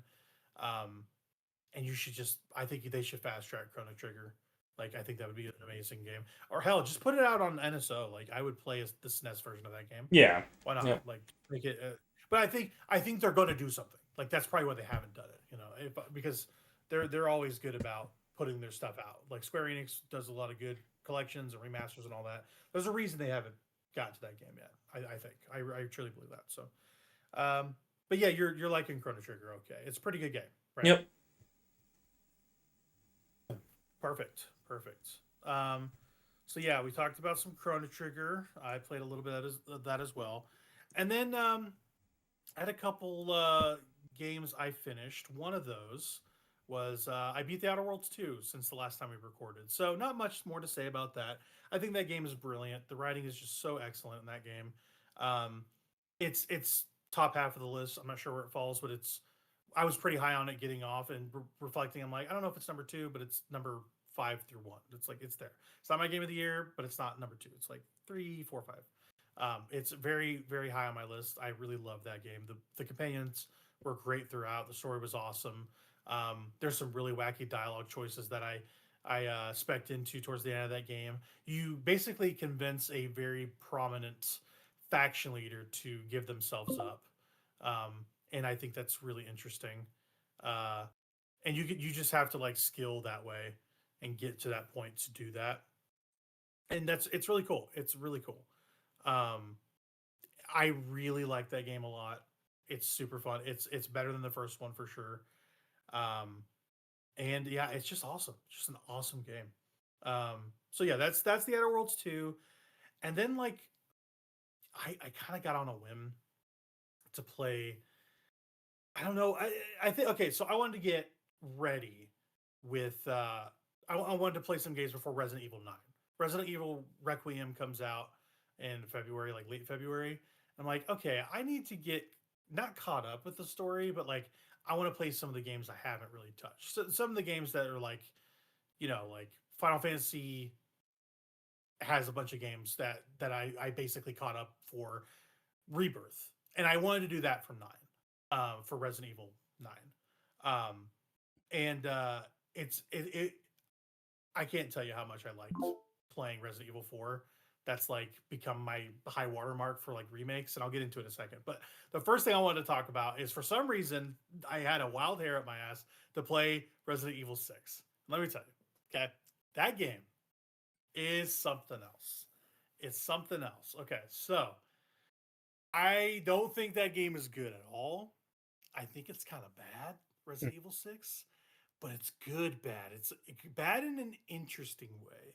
And you know what? That's okay in my book. They went for something, and it's not very successful. So, the thing about Resident Evil 6. So, I guess you kind of need to know about 5. So it's 4, 5, 6. 5 starts doing the co-op stuff. You play Right. as Chris Redfield and Sheva Alomar. And it's co-op all the way through, and that's how they designed that game. It's pretty weak on the narrative front.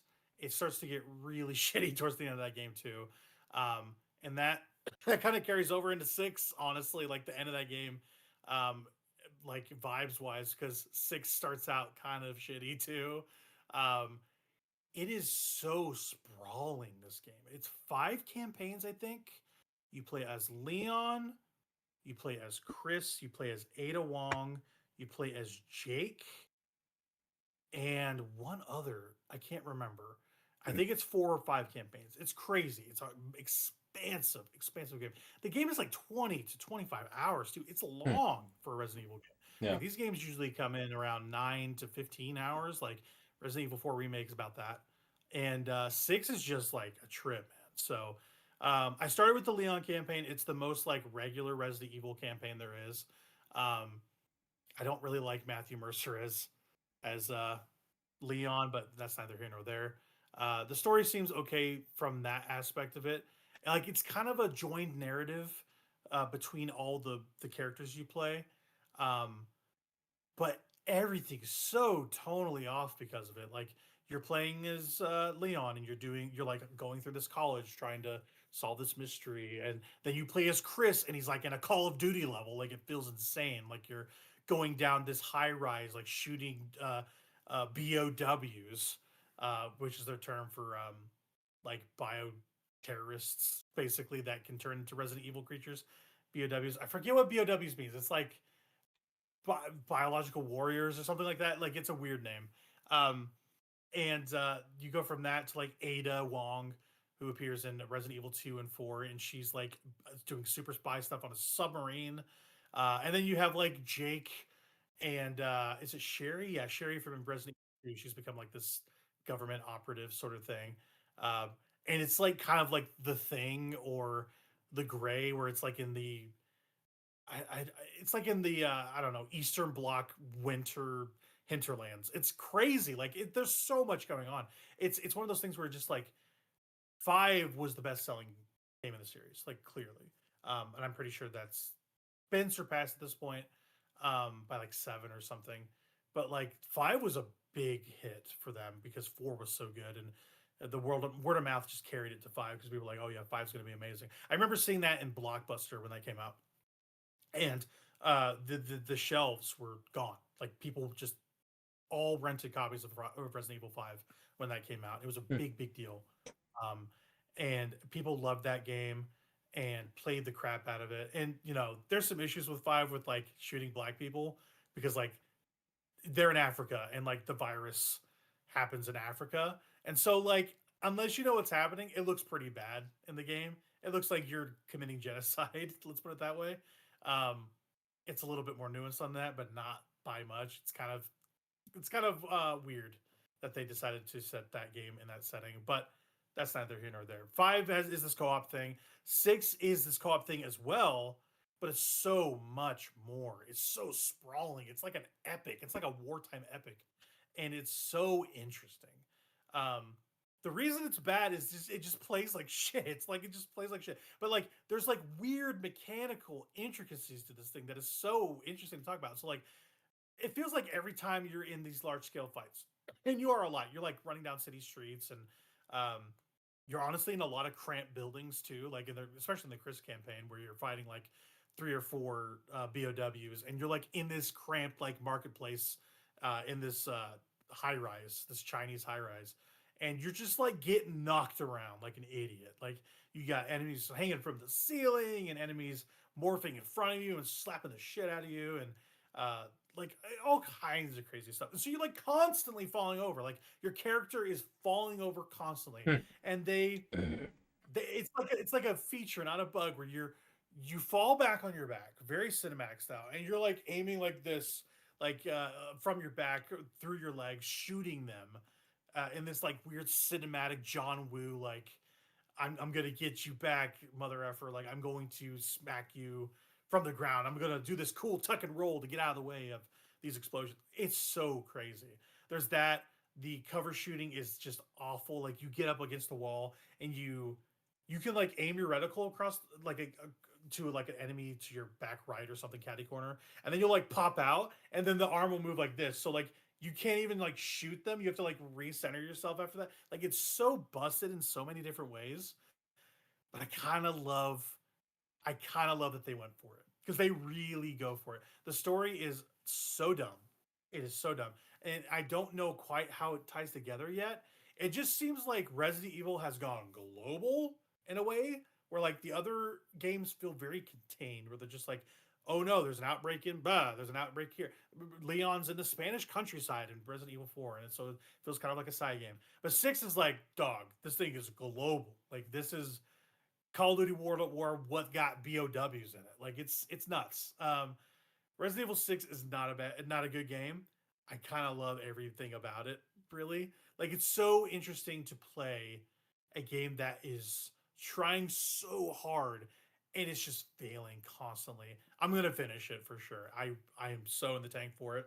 Um, each campaign has about 5 missions to it. They're all about an hour apiece, and so that charts out to, if you play 4 or 5 characters, I think it's around 20-25 hours. So you're gonna play through it and kind of get the feel for it. But yeah, it's random. I picked it up because I was in a Resident Evil mood, um, and it was just so weird. It was just like this game is so weird, and I kind of love it. I've been playing on my Switch, honestly, and that's been really fun to just do that. It just plays so badly sometimes too. I bet you it'd be fun with a co-op partner as well. These were on sale recently on Switch. That's kind of when I got them. They're like 4, 5, 6 bucks, and yeah, it's just a fun, dumb time. It's just not good. I like playing a game that I know is bad, but I'm enjoying. It's pretty rare. So yeah. I got a couple other things for sure, but I wanted to hear about some other games that you kind of added recently. And I'll get into my all my other Resident Evil stuff because I will go on about it if you let me. You played some of two games, Lobotomy Corporation, right? Yep. And Vital Shell. Which one do you want to tackle first? Yeah, I played both these pretty briefly. I put like an hour or two into both of these. Yeah, Lobotomy Corporation. It's like a management sim where you're like trying to manage this facility that like extracts energy from these like almost like eldritch entities basically. Um Oh, cool. and so you're like trying to make your guys like not die when extracting and managing this facility. Interesting. But it's one of those games where I think I just need to watch like other people play it to like have an idea of how to play it because like I'm not really good at management sims to begin with. That's not really my genre. But Yeah. the premise was just kind of interesting, so I'm like, yeah, I kind of want to play this. But Right. yeah, so I'll get back to that one once I watch some other people play it. Um, Yeah. Yeah. So not much to say on that. You just kind of like picked away at that. Just I try to picked see what you away get. at it. Yeah, it was interesting. But I didn't really understand it basically. So, um, Gotcha. Gotcha. but Vital Shell is like it's basically Vampire Survivors mixed with Armored Core. Um, Oh, that sounds like a Noah game to me. That sounds like a Noah game. yeah, it's pretty fun. I'm not a huge like Vampire Survivors fan, but it's something that Me I'll neither. just pick at and play, whenever I'm bored, because Yeah. it's probably the most interesting one of those things for me. Just with like the Mhm. like Armored Core aspect of it. Um, Right. so it's got some like fun like mechanics and like build variety and things like that to do and mess with. So, but for the most part, you're Gotcha. just kind of running around in an arena and killing Right. mobs.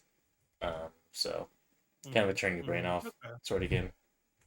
Turn your brain off, sort of mech styling game. Okay. Yep, It's yep. so it's Vital Shell, not Vital Vita Shell. Shell. Yep. Because when I when I hear Vita Shell, I think it's something else. But yeah, it's shut the fuck up Friday. We don't talk about Vita Shell because we get in trouble. Um, but yeah, you love your Armored Core for sure. I do. That's again my Virus of Rubicon on my short list to play this year. So It's a great game. I will get to that game. Yeah, now that you The mentioned that, I'm game like, yeah, is very fun to run through, and yeah, I love Armored Core. I love all of those things, but 6 is the one I'd recommend to people that are new to yeah. it. I need to get the other two for PS1. I want to run through the other two games for PS1. I can actually take my PS1 save file and I should be able to carry it over into the other PS1 games. So that'll be Oh, cool. Yep. okay. So what does that enable? I get to have all my parts and customizations and things carry over to the other Whoa, PS1 games. Yep. per game. That's really cool Yep. that they allowed that. Yeah. Very cool. Yep. There's Okay. three of them. And yeah, the second one just like adds a bunch of new missions, and then the third one is more of like focused on like the arena aspect of it. Um, so it's like more focused on like the armored core combat rather than focused on missions. So yep. Gotcha. Okay. Gotcha. Cool. Very cool. Yeah, I got a short list for stuff I'm trying to get to that's not RPG stuff. It's that. It's some stuff like Yakuza Kiwami 2. I'm trying to get through that. Because 3 comes out. That remaster of 3 comes out in February as well. So it's Yakuza Kiwami, it's Fires of Rubicon. I gotta play Liza P this year. I know I have to play that this year. That DLC always looks really cool to me. I'm like, what a cool idea! It's like a frozen zoo. That's so cool. You never did get to that, did you? I was trying to remember. No, the Okay. DLC. I don't know. It just never. I don't have the call to go back to that game yet. It'll hit me at some point, but I just haven't felt it Right. yet. Yeah. Yeah, for sure, for sure. But that's just on my short list. It's stuff I Hmm. always think about. I'm like, okay, now that I got the time for this, I should just start picking away at some of these games I've just left behind. Yeah. Um, And honestly, one of those was Resident Evil 4 remake. I'll get to that before I talk more about Trails, honestly, because man, I think this is the gold standard for remaking a video game. Like, I think it beats out Dead Space 1 now. Like, that 2023 remake, I adore of Dead Space, but I think Resident Evil 4 does it better in just every way. Like, in terms of the idea, the purpose of it being a remake, the things they change are all positive. Um, it's just more engaging and more fun than most games I've played recently. Like, there's just something about Resident Evil 4. There's just something about it, and it has everybody in a chokehold that's played it. Like, I don't know if it's the setting, I don't know if it's the characters. I think it's everything. But like, I think the thing that people love about this game the most, at least I do, I think it's got the best like economy in any game that I've played of its type. Like, third person action game, whatever, like horror game, like it does it all. Like, the things you get, the upgrades you're getting, the push pull of transactions in that game in terms of like giving something to get something from a merchant are just it's just top notch. Like, it's always, you never feel like you're on the losing end of a deal in that game ever. And the the weapons are like the lifeblood of that game. Like, you basically get a set of weapons as you play. Every chapter, you'll run into honestly the best shopkeeper of all time, and he basically goes, "I got some new rare weapons to sell you, stranger." Every mission or whatever, and you'll buy the early set, and you'll buy like the better version of that and the better version of that. And you can upgrade as you go, and as you put in upgrades to each weapon, they encourage you to sell them back so you can invest in the better ones. And I think that's really cool. Like, most games will be like, we're going to like give you some like handicaps for doing that. But this game's like, no, no, no, no. We want to encourage you to get the better thing, you know? And so there's always this really good feedback loop of, I'm going to go pick up all those the sparkly bits. I'm going to go buy all the weapons. Like, there's some hidden weapons in the game too that are just in chests, like the red nine is just hanging out in a chest. The Killer Seven, which is a Capcom reference, obviously, their Magnum is just it's just you could just buy that, you know. I just think that I love that game the most because like the actual act of playing it is consistently engaging, 100% of the time. And I played my history with it. I had played Resident Evil 4 back in the day, like let's call it 10 years ago. My lore with this thing is I got bought a PS2 with Resident Evil 4. That was the one game taken away from me because someone else bought me a PS2, not my parents, and they didn't know that Resident Evil 4 was in the basket. And they're like, "Yeah, we can't give this to him. I missed out on an amazing game." That's the TLDR. I came back to it, excuse me, with the PS4 version, and loved it. It took 20 hours, just loved every second of it. It's an incredible game. That first game. Um, but yeah, this remake just it's if that game is a masterpiece, this game is like uber masterpiece. Like, I truly believe that. I think Resident Evil 4 remake is like one of the best video games you can play. It's the best remake of any game, I think. I don't know a better one. Like, Dead Space 2023 was my bar, and this just surpassed it, like, genuinely. And I love, dude, I talk about it all the time. I love Dead Space. I love Dead Space. I bring it up anytime I can on this podcast, anytime I can on a list. I bring that game up. Resident Evil 4 is so much better than that game. Not just on the game front, but just like it looks incredible. It sounds amazing. They change and tweak key stuff about that game that just make it so much better. Like, I think we need to get into the habit of not just remaking good games, but remaking bad ones too. But I think Capcom can do whatever they want. Like, they've shown a versatility and being able to update their old stuff. Like Resident Evil 2, um, they updated an already amazing game and they made it even better. And that's a great game. It's not the strongest of the series, but it's pretty damn strong. Three, people kind of don't like three, Nemesis.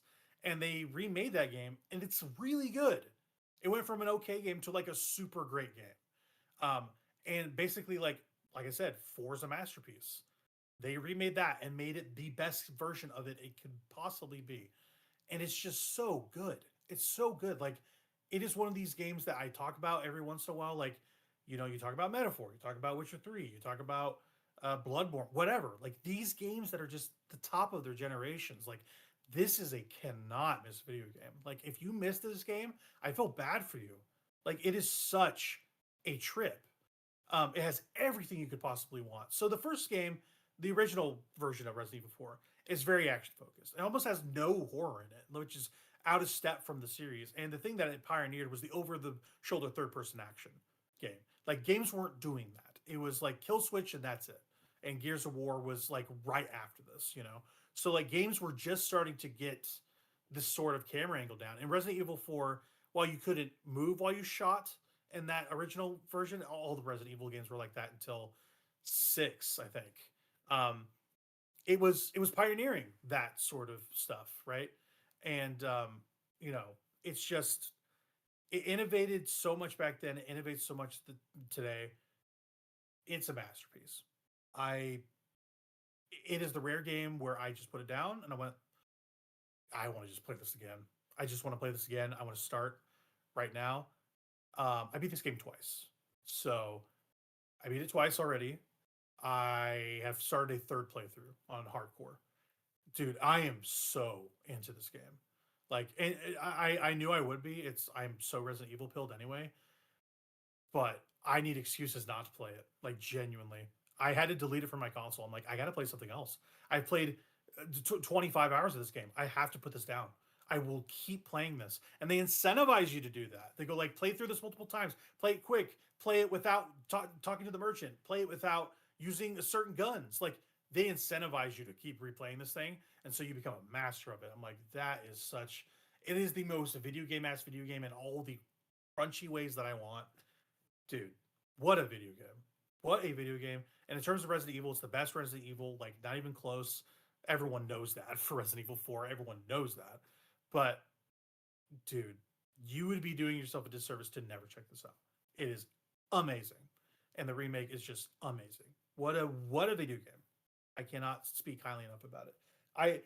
I am mad at myself. I took so long to finally play this remake. Like, I started it. I played like 4 hours, something like that when I got it. Like, it's 23. I was like, yeah, this is Resident Evil 4. Great. That's a great game. I like that game. But I was just like, you know what? No, I need to really play this before 9 comes out. And I'm so glad I did. So glad I did. I am so mad at myself. I left it for so long. But it is everything you've heard and more. It is the best remake of any game ever. So please play through remake at some point. Resident Evil 4. It's incredible. And then the last game I have. Well, actually, I kind of want to mention something first. Talking about forever video games. Hitman World of Assassination is introducing cross progression, so my life is over. It's basically what I'm saying. I have a save on PlayStation that has, no joke, 500 plus hours of progress, and that is going to get ported account wise to my Switch 2. It is over. That is the only video game. Okay, so that's something I'm excited about. That's February something 3rd. So I'm trying to forget this fact so I can play other video games, but who knows if that's gonna happen. Like, between Resident Evil 4 and Hitman, like, those are two of my favorite things going. I need to like remove myself or they will consume me. That's how I feel. So I'm trying to play other games too. Like Trails of the Sky. That's the last thing I want to talk about here before we jump into our awards topic. I am halfway through this game. I love this game. I think it's amazing. It's so good. It is the best cozy RPG you can play. Straight up. Like, there's no fighting God. There's no dealing with warring factions. Like, you are just doing jobs for people, dude. Like, it's so good. Like, it's so cozy. There's just a certain feel this game has. It feels like a warm blanket. Like, you just sit down, they give you a bunch of side quests, they go like, you're a bracer, go handle people's problems. That is what you are. You are not this world conqueror. You are not this world beater. You are literally catching the rats in the basement. I love that. I love that. And they incentivize you to do it. Like, the more side quests you do, the better you get these bracer points, or the more you get bracer points, and that increases your rank level, and it's really addicting to do that because the side quests aren't mandatory, but I would almost say they are because they are locked by a certain point in the story if you don't get them done. So as soon as a green side quest pops up on the mini map, I'm like, I'm doing it. I'm going to go do it. And as you play, you get different party members and synergies and stuff. The combat is just so good. It's so fluid. You can do the hack and slash of a metaphor, but you could also do a turn based. Like it's whatever you want to do. Like you could basically hack and slash into a weakened state for the enemy, and then just turn base them to hell. It's awesome. It's such a good game. It's on my top 10. It's I've decided the hard cut I had to make. I'm not beating Ghost of Yotei before game of the year. I just don't care enough about it. I'll get to it at some point, but I also came back to Ghost of Tsushima too. I never played that. I never finished that in the year it came out. And I was like, you know what? It's more of that game. I'm going to put this off to the side. It's a great game, but I just that's the game for me right now in terms of stuff I want to cover. I so highly recommend that game. Like if you want to just play a baby's first RPG, that's the way to do it. Please play that game. Trails in the Sky, first chapter is great. Second chapter is coming out this year. So probably won't talk about it again until I finish it. And I imagine by game of the year, it'll be done. I'm halfway through it, and I'm going to see it through. That's going to be my main squeeze beside my handheld stuff, and then I'm going to be playing Yakuza Kiwami too. So that's the plan. It's the plan anyway, because we have a lot of video games to talk about when it comes to game of the year. But yeah, anything else in the game block for you before we kind of jump into the awards, the naming of the awards? Let's call it that. Anything else? Anything else? No, I don't think so. Okay, cool. Yeah, I'd like you to play Trails at some point. That first one's the way to go. That is the way to go for sure. For sure. What a game. Yeah, the story's just so engaging. I love it. Love it. So small scale, but so interesting. Yeah, let's start like this. So we have a thread. I basically I went back and listened to our old award show, and I listened to the whole thing. I went by the awards and went like, okay, what did we give out? What were the awards last year? Like I did the work, so we have proof that we said these things and we did these things. And yeah, I gotta pull up this thread if I can actually button into it for Pete's sake. Here it is. Yeah, so I'm gonna I don't know. I'm just gonna name the stuff that we awarded, and we're gonna add and subtract like what we want to actually give out this year, for Stick Drift Game of the Year. Yeah, the first thing, we can reminisce. I'm not gonna talk the whole time. I want to bounce it back and forth to you. The first thing that we gave out was Stick Drift Game of the Year 2024, the Joke Award was Concord Character of the Year. You remember that? Yep. That was our yeah, the first 8 or so episodes. That was just our joke. Was is it as good as Concord? Can it possibly beat Concord? And to be fair, that was your joke. I playfully, but yeah, yeah. The whole Concord fiasco was a lot of fun to poke at. Yes, I love it. There was a whole secret level. There's a secret level on that. The secret level wasn't even bad either. Like it was pretty good. No, but it was pretty good. Not bad. They made that and they kept it. Oh. Yeah, they made that thing. They kept that thing, and they invested so much money into Concord. Sony did, and it just. It was supposed to be their Overwatch, and it's just a testament to you can't just make an Overwatch out of nowhere. You just it was exactly, and it was really just a cautionary tale. Yeah. For an industry that is trend chasing. Yeah. And that's kind of what we talked about was trend chasing and what went wrong and what went right and what are the games that are doing it right, these service games. There was a lot of service games that failed in 2024 specifically. A lot. Yeah, there hasn't been as big of swings in the last couple of years. Yeah. But 2024 was a big one. That was a big one where a lot of them failed. Yep. And you have that new what is that High Guard game or whatever the hell that is that was shown at the Game Awards. Oh yeah, the whatever, yeah. It's an Overwatch clone, It's just what these things are. It's insane. I cannot Everyone believe that was the end of the that Game Awards. that was the final reveal that Jeff Keighley had Insane. for people. Yep. So in other words, this is basically Half-Life 3. Hygar is basically Yeah, Half-Life 3. Yeah. that's what I'm saying too. Yeah, I, but yeah, I it was really an excuse to close the book on Concord. That was kind of the idea for the joke category. yeah.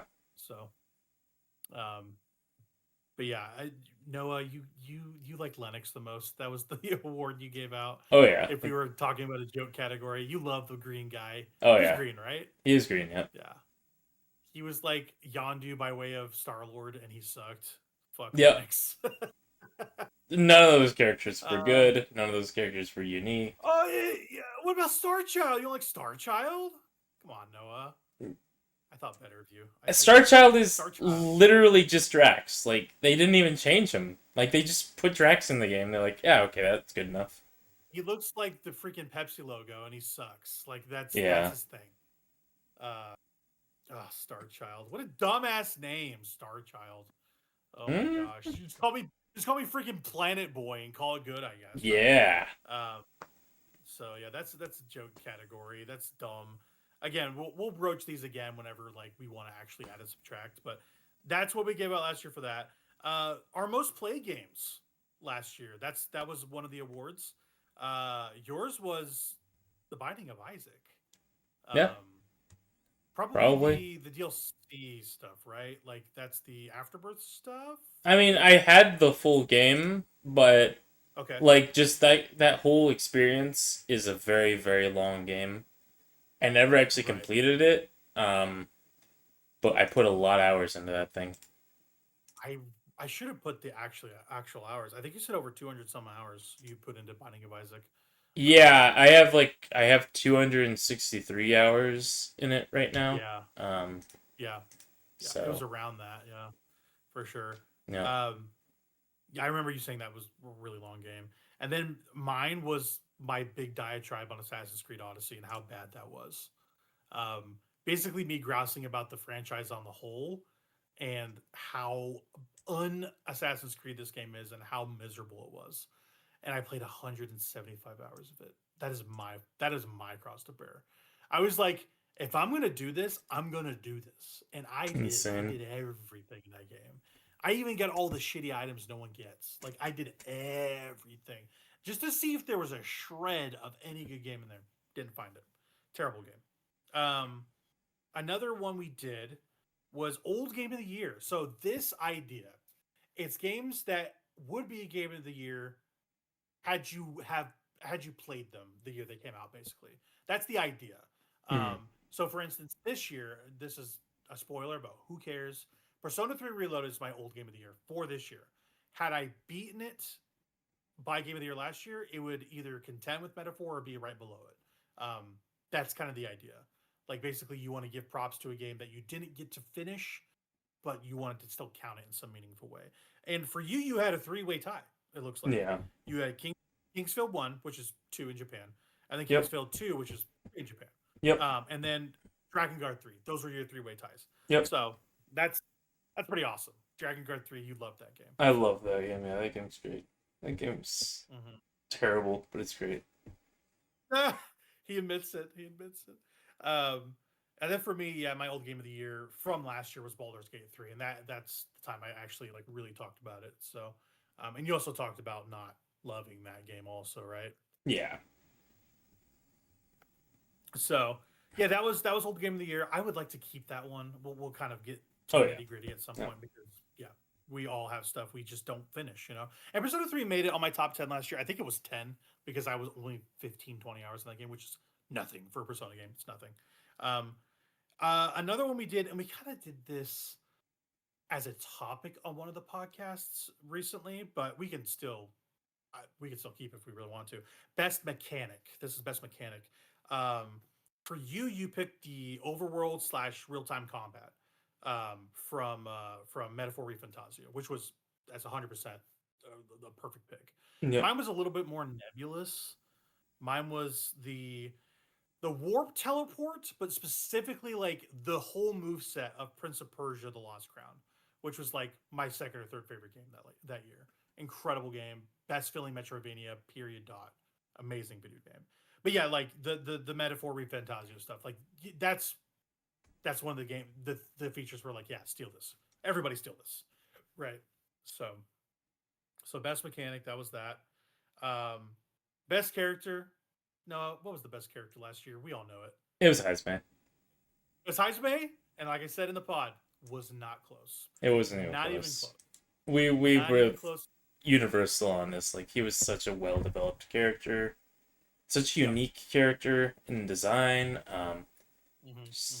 Everything about the character was just like the pinnacle of like Atlas character writing and design.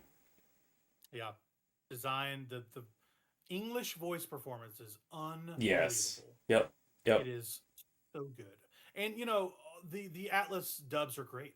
They're really good. But this performance specifically was so standout. I forget this dude's name. I gotta look it up. He's great. Great in that game. Your runners up for that character of the year, best character, were Dizzy from Guilty Gear Strive, specifically that new version. Yes. Yep. That was great. Yep. You really like that. It's a great version of that character. Yeah, it's a really cool version. Yep. Very, very cool looking. And then Shadow from Sonic X Shadow Generations. He had a really good story arc in that game. It had been a long time since they really fleshed out Shadow's character that well in a Sonic game. That was like, it'd been a long time since I enjoyed a Sonic game that much, so I really liked that. What is that? What is Shadow's voice actor? Kurt what? I forget what his name is. I don't remember. Kurt something or other. He's been voicing Shadow forever though, right? Yeah, he has. Sure. Yep. That's cool. That's cool. That's good to have that nostalgia kind of play again. Yeah, those your runner-ups. Heisman, of course, one for me, of course. And then my runner-ups were James Sunderland from Silent Hill. That remake version of James Sunderland's incredible. Yeah. The voice acting and performance is amazing. The cell scene that they redo in that game is one of the best facially captured moments in any video game. And then, Indiana Jones from The Great Circle. Troy Baker does amazing work in that game. He sounds exactly like Harrison Ford, for sure. That is a great, great performance. Yeah, I would love for you to get to that game at some point because you're an Indiana Jones fan. That's a great game. And yeah, fun fact, by the way, apparently they're making another Wolfenstein 2, that Machine Games, which is great news because Wolfenstein 2, that's a banger video game right there.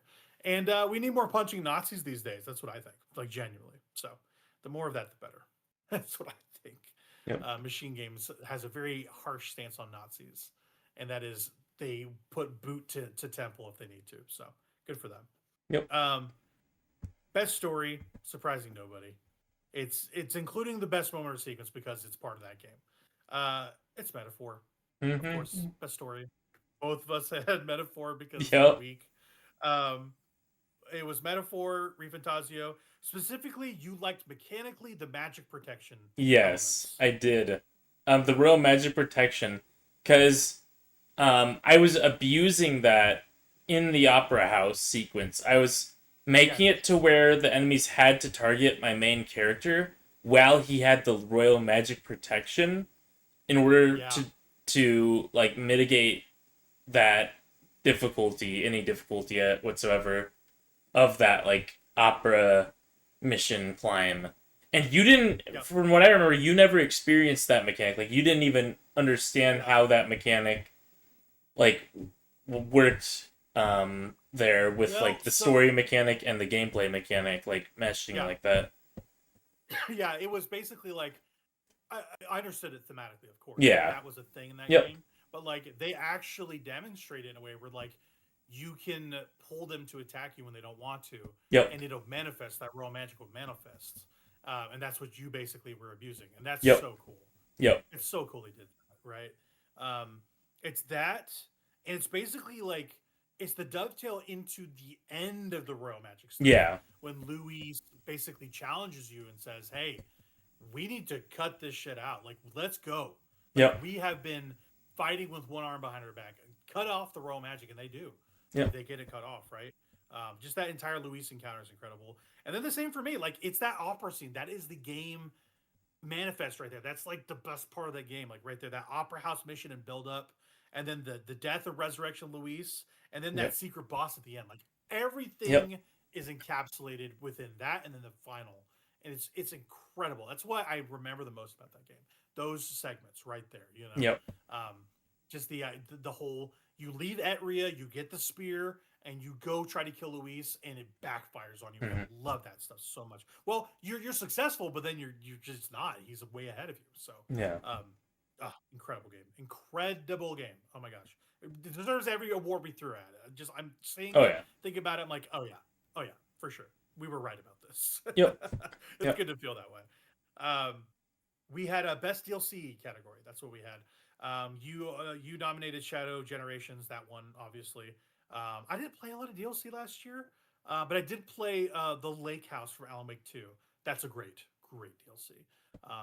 I think I would have some DLC to talk about this year, so we could Yep. maybe do that one. Yep. Again. I have some DLC to talk about. Yeah. You'll probably talk about Night Rain there, right? I would imagine. Oh yeah. A spoiler: Night Rain's going to factor very heavily into Noah's game of the year talk. So, Yep. Strap in, boys. I played a lot of Night for Rain. some Soul Stock. Yep. Yeah, it's awesome. Awesome that you love that game. And then we have a couple more. Best remake or remaster. Yeah, you picked Fate Stay Night Remastered. Yep. That's a game I've bought and I've yet to play. So, yeah. Fate Stay Night Remastered, you played that.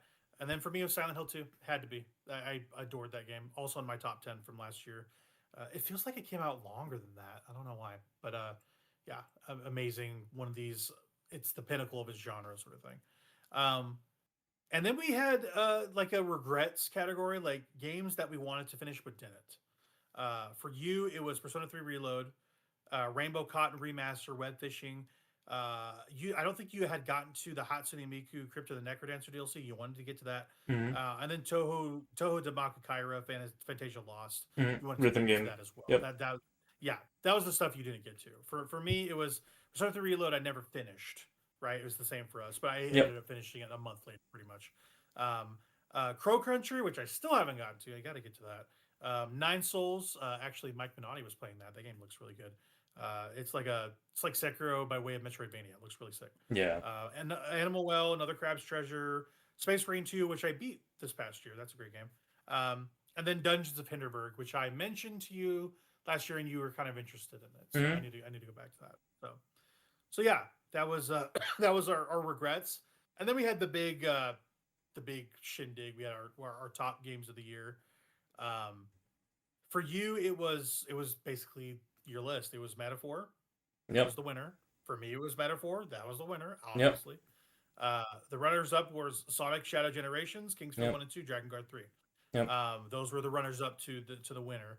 And then you had some honorable mentions, like some service games, like you played a lot of Magic the Gathering. You played a lot of Tabletop Simulator. Witch on the Holy Night Remaster, you played through that. Yeah, that was Nasu versus visual novel. Yep. I remember you mentioning that. Like I mentioned earlier in the pod, you played a lot of Marvel Rivals and loved that. You were on that for a good amount.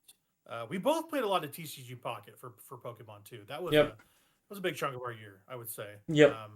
So I got big into like the actual like playing of that thing. Like I was like actually like. Oh, you were into it. Yeah. Yeah, I was playing that thing religiously, like. Like playing with the cards and like doing the dueling and stuff with it or whatever, but. Yeah. Yeah, I was more enamored with the collection aspect. I like the collection aspect more personally, but I think the actual game is really good too. And I know we're kind of going long on the explanation of last year, but I think it's worth mentioning anyway. You Witch on the Holy Night, Marvel Rivals, TCG Pocket, you played some more Lethal Company, Guilty Gear, 100% OJ, your mainstays, Project Diva, that sort of thing. And then for me, obviously, the winner's Metaphor. And then in order, I had it in order. Balatro was my second favorite game of the year. And then 3 on down, Silent Hill 2 Remake. Prince of the Lost Crown, I guess, was 4th, not 3rd. Indiana Jones and the Great Circle, Legend of Zelda: Echoes of Wisdom, amazing game, by the way. Love that game. Final Fantasy VII Rebirth. That's weird to think that game came out in 2024, but I guess it did. And then Tactical Breach Wizards, Little Kitty, Big City, and Persona 3. That was my top 10 list. So It was a great year for games. It was an awesome year for games. I won't get into the anticipated games of 2024. Really, those games have come out. I will say Yep. I nailed Silk Song. I knew that game was coming out this year. I nailed it. Nailed it. I said that Switch 2 is coming out. They're having Silk Song, and I was like, boom, teed it off. I nailed that one. So pretty happy about that. I was wrong about a lot of others, but no one cares about that. So anyway, that was last year's Game Awards. Kind of a good recap. It was a great year. It was an awesome year that year. I think 2025 was better. I do. I think it was Yeah. better. I don't think my top game is as good as Metaphor, No. but it's a great game. It's a great game. Um, and I don't want to spoil it. I don't want to spoil it. So we'll get to it. Do you want to take away any of these categories? Do you want to add to any of these categories? How you feeling about those? Yeah. I mean, obviously, we're gonna have to come up with another joke sort of category. We do. Another fun. Yeah. So, were you able to kind of remember what you were aiming I had for, something, or... but yeah, I just can't remember it now. It was, yeah, I don't know, but yeah, Okay, so Stick Drift Game of the Year 2025 categories. I'm gonna basically write that. We're doing this right now, so we're gonna just figure yep, it out. yep. 2025 categories. We'll just if we want to keep the mainstays in, we'll keep the mainstays in. Let's keep I guess everything. There wasn't anything that I would say that we don't need, except for maybe best mechanic we might not need, but I don't know. That's a few. yeah. I don't think we need. I don't think we need best mechanic because we kind of did a whole topic about that Yep, with the, like top 5 mechanics. I think we did. yep, Um, and there's some good stuff this year, but like nothing stand out like last year. Like yeah, that overworld stuff was like the thing. I was yep. like, oh yeah, we have to mention that. And as things ebb and flow, I think we could change that. So no best mechanic. I think I agree with you there.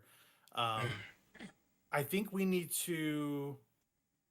Mm, we did most anticipated games, which I mentioned. I don't know if we need to mention that really We because we didn't we do something like that on another pod? Maybe well, not. we did like Okay. a recap sort of thing, but like we did one at the top of the year for the games that have been announced. But this game or this year, it's a little more slimmer for announcements. So Hmm. I think we just let it play out. I Yeah. don't think we need most anticipated because Yeah. just it's just a lighter year at least at the beginning. So Yep. Yep. the bulk of the stuff is in February. I will say the bulk of stuff is in February. It's mostly remasters and then Resident Evil. Like that's genuinely the truth. Yep. Everything from April to May, nobody knows anything else. Yeah. So no most anticipated games. I think we can cut that safely. Let's see. Yeah. So do you have enough for best DLC, right? Yep. Um, I have 2 or 3. I think I know which one would win. I actually did play a lot of DLC this year, like Kirby's DLC. I played that, for Yep. I instance. I played played that. that. Yeah. I was kind of mixed on it. It was okay. Yeah. Um, I didn't really like that whole experience that much in general, but I 100%ed that thing, but I didn't really. I yeah. was on my collectathon kick when I played that. That was like at the You beginning of the were. year. Yep. Yeah. Mm-hmm. That was my Yeah, collectathon for kick. sure. Like I do that. I hyper focus on a genre for a bit. Like right now I'm on my Yeah. JRPG kick, specifically Final Fantasy, so hmm okay. So can I make a suggestion? So we cut at least 2 things. So that's great. So we have room for at least 1 or 2 more. sure. I think we should add a best backlog game. Like, what game did we reach back and play and go Okay. this is it? Yeah, that's a good idea. You know?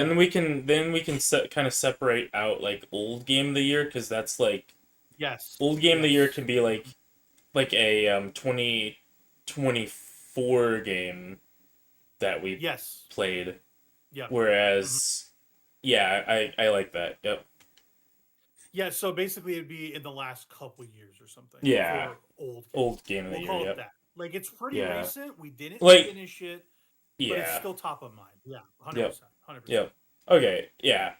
As long as it's recent. Whereas like backlog game is like I reached into my backlog, played this, and this is Yeah. the best thing I played in my backlog this year. Yeah. Okay. Let's say I'll just say recent game, 2-year-ish gap. We'll call Yep. it that Yep. for That's fair. backlog, Yep. or For old old game. game of the year. Yeah. Yeah, but for best backlog, it could be like literally anything. Yep. Um, Like if you never played Ocarina of that Time, then like that would be your. yes, totally, Yep. 100%. That would be for a backlog game Yep. because that's literally a backlog game. Like Yep. you are playing something that's really old. Yep. Um, so yeah, I think that's probably the way to go. I don't know. Excuse me. Do you want an honorable mentions category where you kind of talk about the stuff that didn't like make a top 5, 10 for you, or do you just kind of want to focus on the big list? I don't know how you feel. In most of these, I like to have the option probably to do honorable mentions on both like the old game and backlog game, especially backlog game because I play a lot of backlog games. Like that's just kind of what I do in general. So I play more add backlog basically games honorable than new games. mentions. So I would say you have a winner for backlog game. You have a winner for old game of the year, and then you have runner-ups. Yep. Let's call that. Yep. Honorable runner-ups, whatever you want to call it. Yep. Honorable mentions for both. We'll call it that. Yep. Right. I think that'd be a good idea because then you can like note the games that you played and then go like, this is the winner of this award for me, but these are the ones that were in contention. I like that. I like that a lot. Yeah. I think we need a most disappointing game. I really do feel that way. Yeah, I agree. I have very strongly about I have some one. games this year. Yep. Very strongly. I have one off the top of my head that don't spoil it. Yeah. We'll get to it. Yeah. Don't spoil. I want to know. I won't spoil it. Yeah, I won't spoil it, but Okay. I have one that I could put on that category for sure. So. Yep, mine is so crystal clear to me. I am still mad about that game. And I played a fair amount of it. So yeah, same. Most disappointing game added for sure. I've got a couple with runner-ups because there's a couple. Yep.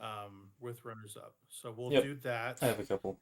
Any other outstanding things that you can think of that you would want to add, that you'd want to tweak?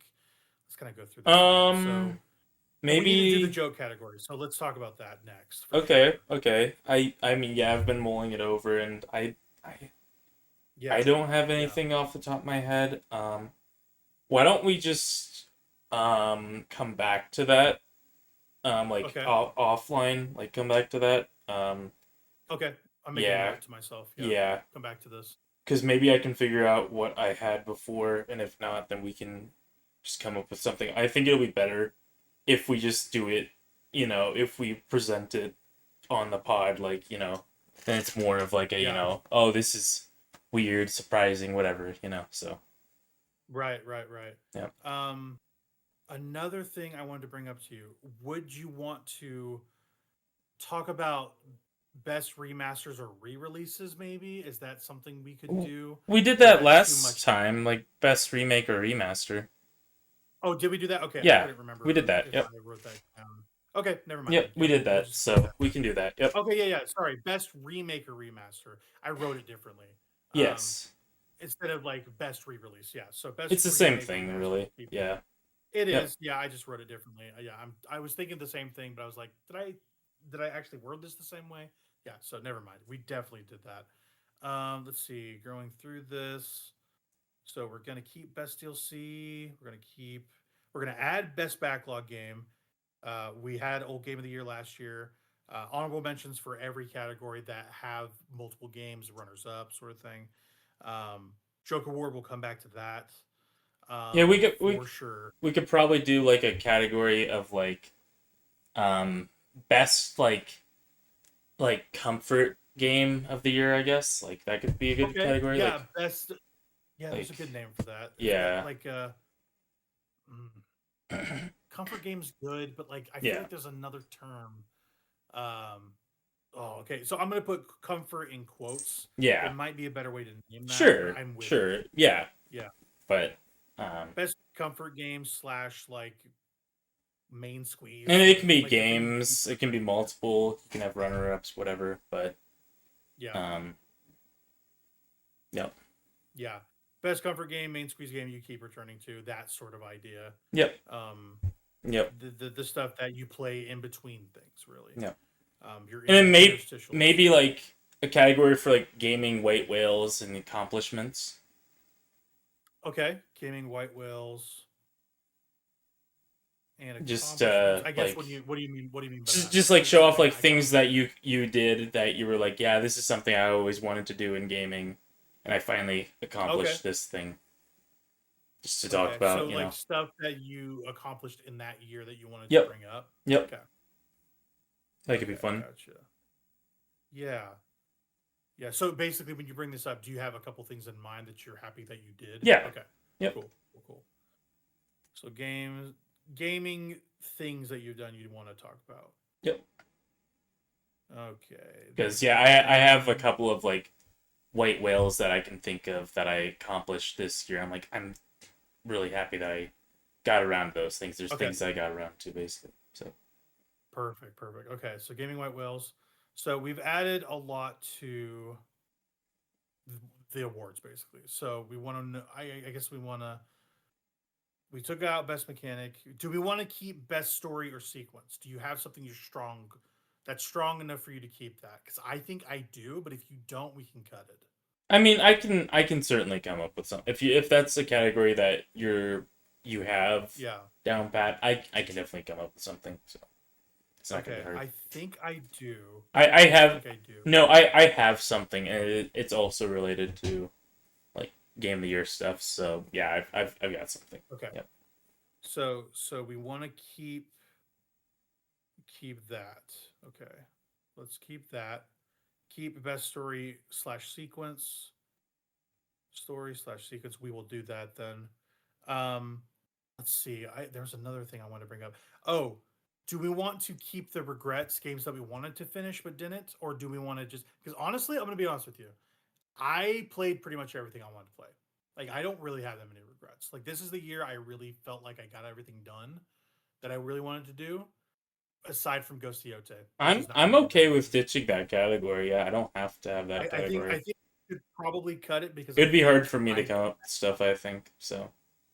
right. I think we both really honed in on what we wanted to last Yeah. year, and I think that's good. So Yep. let's cut the regret award or whatever. Just to No regrets. yeah, no regrets. I'm gonna make that in quotes. No regrets. Mhm. Yeah. Okay. So that's pretty good so far. So I guess so. What we have now is we have the Joke Award. We have. Do you want to keep most played game? Do you have one of those that you Yeah, want to keep? I can come up with one. Yep. Okay. Okay. So most I I, know I what mine I would is. be curious to see what mine is. So, but I can come up with it pretty Yeah. easily. So Yeah. Okay. So we're gonna keep most played game. I'm gonna go down the list here. So we're gonna keep most played game. We're gonna keep Joke Award. We'll figure that out. Um, let's see. We are going to keep old game of the year. Ditch best mechanic. So keep old game of the year. Because basically, I'm going to write this out so I can order it probably tomorrow or something. So keep old game of the year. Ditch the next one. Okay, we'll ditch the next one. Best mechanic. Ditch best mechanic. Sorry, I am just typing. Trying not to keep it dead air. We're gonna ditch that. We're going to. Do you want to keep best character? Do you have a strong character for this year that you want to keep? Because I'm trying to think. I'm sure I can come up I with think something. I think I do. I think I do. And it's a good way to like get really nitty gritty with what we liked about a game. Yep. So let's keep best character. I think that would be good because I have two that are very strong this year. Two really strong characters this year. Keep best character. So we'll do that. Let's see. Keep best story and sequence. Best story, etc. Keep best DLC. That's what we decided. Because I think we have both played two or three at least that we could talk about, and that won't be a long category. That'll be kind of just a mention almost. Um, yeah, we'll ditch the regrets. No regrets. Ditch the regrets. And then yeah, so how many games do you think you have to talk about in your top games? Do you know? Do you have a number, or are you just going to kind of list a few when the time comes? Yeah, I'll list some when the time comes. I don't have like the details You don't on have it. like a top 10 necessarily, I don't think. No, no. Okay. Okay. So keep top games of the year. And that will just, I think that will just end it. And we'll slot in all the new awards. So this year we'll have a few more new awards, right? So we'll add an addendum to the old games of the year, and in the backlog we'll have honorables for those. Um, we are going to add best comfort game, gaming white wheels and accomplishments, um, and we're ditching best mechanic, ditching the regrets portion. I think that's it. I think Cool. that looks like a game of the year. Yep. And oh yeah, and ditching most anticipated games. We're not doing Yep. that. Yep. So we'll ditch that too. Perfect. So I think that about covers it. I think that's good. And yeah, that's what we'll do. We will record game of the year next pod this time. So that's another question I have. We'll figure this off offline.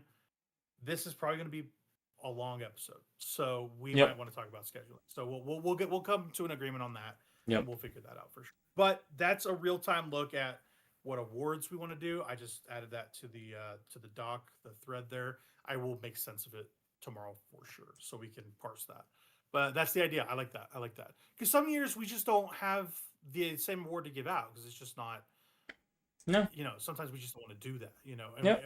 we're, We we're don't. evolving. We're evolving. We're not. We don't have to do. Yeah, we don't have to do any awards of these. Like, so we're allowed to do whatever Right. awards we want to do. So. Yeah. I like the encapsulation of the year and going like, hey, this is the best for that year. Yep. This is stuff we like, stuff we played. Bing, bada, boom. I like Yep. that. I like best comfort game. That's a good one. That's a really good one. Yeah. I'm trying to think about what mine would even be. I have some for sure. I have mine. Mine's pretty easy. So.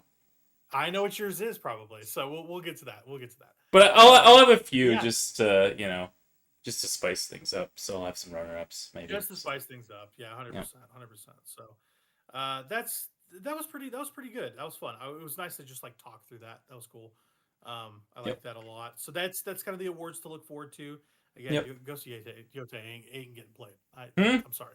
Nope, we're not Punch. playing that. I don't have Punch. the PS5, so Listen, Sucker Punch. I like making soup by a campfire. Okay, I like it. It's great. I don't have time for it right now. I just don't. Hey, I'm too busy solving problems as a bracer. I can't deal with it. All right, tell you what, Sucker Punch. You ship me a PS5 with Ghost of Yote, I'll play your game. I'll play it just for you. I think I'd just be stoked that anybody at Sucker Punch would listen. That's kind of where I'm on that. So yeah, maybe we can always dream, right? We can always dream. But with that, yeah, that's the award deliberation, the getting together of the awards. We'll call it that. Noah, you have a big, fat, sloppy, toppy anime block you got to talk about. You have so much anime. It's coming out of your pores, dude. What's up with all this anime all over yourself? Ugh. Get it off of yourself and get it off your chest. What's going on with all this anime this season? Yeah, it's a good season. They saved all like the really good like season 2s and 3s for the winter season. Okay. And there's also some like original ones that I've been watching. So I'll just start from like where I started this season and go from there. Yep, by all means, take. So, Sentence to be a Hero. I watched 2 episodes of this so far because that's what's out. And it's pretty good. The pilot's like like an hour or so long pilot, maybe like 45 minutes, but it's it's a lot of like hype moments and aura sort of show, I think. Yeah. Like Sure. even like the second episode, it still is like trying to like capitalize on like, oh, the main character's such a badass, sort of thing. So it's fine. It's interesting. It's a different show. In terms of like the cast and the like premise of it, it's like, yeah, this is interesting enough. I'll keep watching. It's got good production values, so, but it's not really like it's not something that I would tell people to rush out and go watch by any means. Oh, dude, people were melting down on Twitter about it. They're like, "This is the best opening I've ever seen in my life." Like, okay, good for you. Yeah, I have no idea. I haven't. it's not that, but it's interesting enough. But Yeah, sure. the yeah, I watched an episode of the Darwin Incident. It's like that human-y sort of thing, but like what if that was like actually a thing and like he was like going to high school, I guess. I don't know. Mm. It's interesting enough, but it's not really my type of show. It's not what I'm in the mood for right now, so I'm just probably gonna drop that. What's like the tone of it? Is it a comedy or is No, it a drama? Like, it's a drama. Yeah, it's oh, like a seinen sort of show. really? Yep. So it's weird. But it just it takes itself way too seriously basically. But yep, and then I watched the first episode of The Holy Grail of Eris. This is one of those like shoujo revenge stories. It's Okay. like a princess is like betrayed, and then this like other like noblewoman that was like killed because she was betrayed, like the ghost of her like is able to possess this girl to like help this girl get back at the people who betrayed her. And then the ghost is like, okay, I helped you, so now you're gonna help me get my revenge from the afterlife, basically. Mm, Um, gotcha. I like these sort of things that are like a revenge story. Like a good revenge story is always interesting. So, um, and yeah, it's always interesting seeing these from like a shojo perspective, like like a girls oriented anime, I guess. So Yeah. Yeah. I'll watch this thing and I'll probably enjoy it because I usually enjoy these types of things when I do find one that I like. That's like good like Mm-hmm. character designs and things like that. So Gotcha. yeah, and then I watched the first episode of Shibo Yugi playing death games to put food on the table. This is like These subtitles. These subtitles, they're killing me. Oh my god. this is like a Okay, wait. The thing I gotta bring this up real quick. I'm sorry. I'm so sorry. I I showed you this clip from Crunchyroll. It was, what is the name of this freaking show? Isekai Office Worker. The other world's books depend on the bean counter. That's the sure. show that someone wrote Yeah. that put a name to it. Yep. I That's how mean, they I know work. what the show is now, but golly. That's why they usually have abbreviations. The like the smart ones have like a abbreviation like Shibo Yugi. Like, oh okay, that's what it is. It's Shibo Yugi. Like there's like Yeah. Konosuba, which is like Konosuba is like God this goddess's blessing on this wonderful world or something like that. Like it's got like a super long name. Everyone knows it as Konosuba. That's it. Like that's what Right. you call it. Yep. But so yeah, this one is it's interesting. It's like it's I don't know where they're gonna go from the first episode because like the entire death game of the first episode like resolves throughout the first episode, like it's complete, but like they hint Oh, at like there being more death games. Like that's I guess like the thing with the show is that it's just gonna be like one death game per episode basically. Um, oh. and yeah, like it is what it is on says on the tin. Like within like the first like so many minutes, some girl dies and like you know she's dead. That's the premise. They die doing the death games, and they're doing these death games to get money. Like that's basically why Okay. they do them. They do them to get money. If you survive, you get money. Yep. If you die, you die. So, um, but it's got like this weird like doll like aspect to it because like they have like they put them in like these maid outfits and then they have like this like coagulant that they use on them that makes their severed limbs like have like stuffing come out of them. Okay.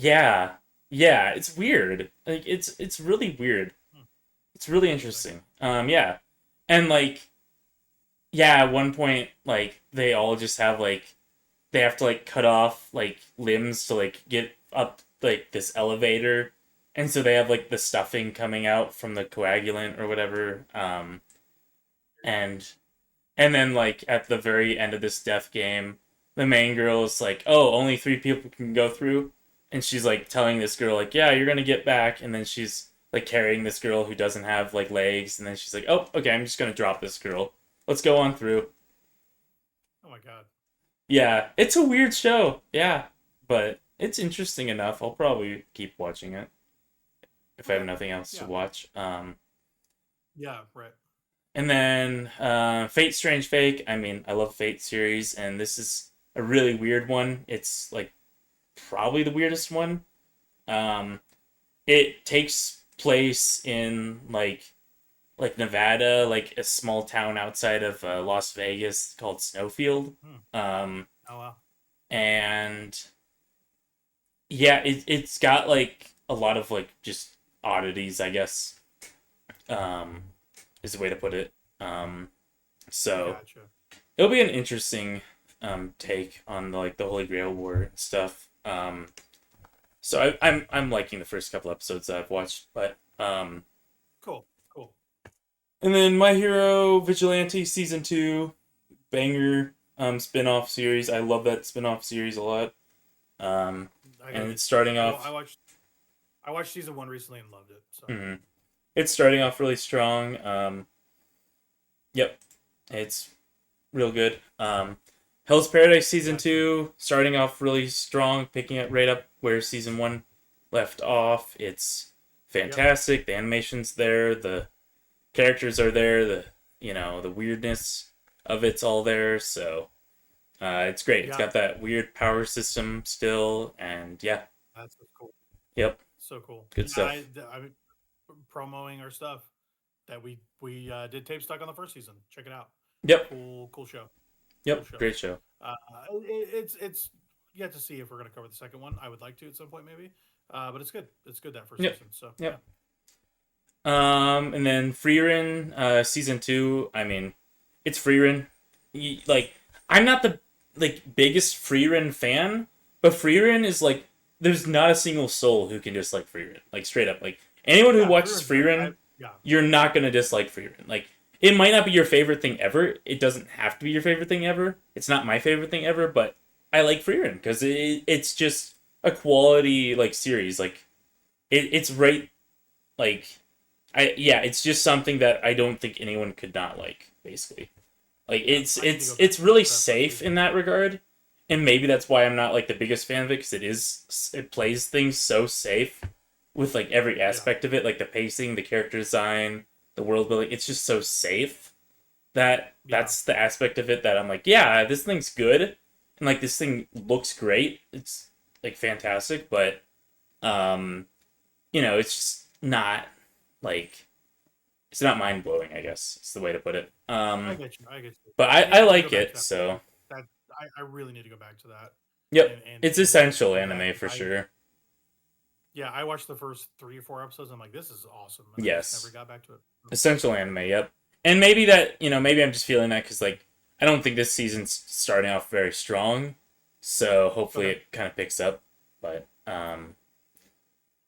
yep. And then, Jujutsu Kaisen Season 3, Part 1. It starts off really strong, but the last episode was like the entire episode was just explaining what like a calling game was, and Yeah, I heard like about that. I didn't even understand it. Like, because I'm watching the subtitles, like there was so much text on the screen, like Yeah. trying to explain all the rules. Like the subtitles were like covering each other because there were Oh, so that's tough. many, and I was just like, I don't get what's going on here. I'm not gonna try to get what's going on here. I'm just gonna hope that So they are done with this by the next yeah. episode, so I can just keep watching the cool fight scenes. Well, that's the thing. Like that like wall of text was making its rounds on social media, and I was looking at it. I'm like, I'm reading these rules. They are so ridiculously like over like explained. I'm like, Yeah. why is this so complex? You're just killing people. Like Yeah. it's all like up its own ass about the point system. I'm like, what in the hell? What is Yeah, this? the point It's another reason system. not to like JJK. That's what I'm saying. That's what I'm saying. I don't It like it. has great fight scenes and it has cool characters. It's not the greatest anime of all time, but I like it No. for the characters and I like it for the cool fight scenes. So I wanna be current with that, but I am such a hater. I don't want to be that way. I it's hate the way just it's like that. it's interesting. The fight scenes are interesting. The characters are interesting, in my opinion. That's how I feel. I think the world building's really bad. I think the power system's really bad, but Yes. Yes. I Yes. can overlook that for the cool fight scenes and character designs. Like that's the thing. Like they do so much explaining about stuff that sucks. Like that stuff you just said. Like the power system is so ugh. Like the whole domain expansion stuff is woefully underexplained, and they always don't tell the viewer what's going on. So you're always just going, "Doy, something's happening. I love big explosion." Like I think that really sucks, especially when they put time into telling you about it. Like I'm not a fan Let of me that. put it this way. I don't even know like one of the characters that is like supposed to be like a main character right now. I don't know who the character is. I straight up don't understand who this Oh, character is. that's so bad. That's They so had bad. That's the so little problem with screen that's time. I just don't remember them at all.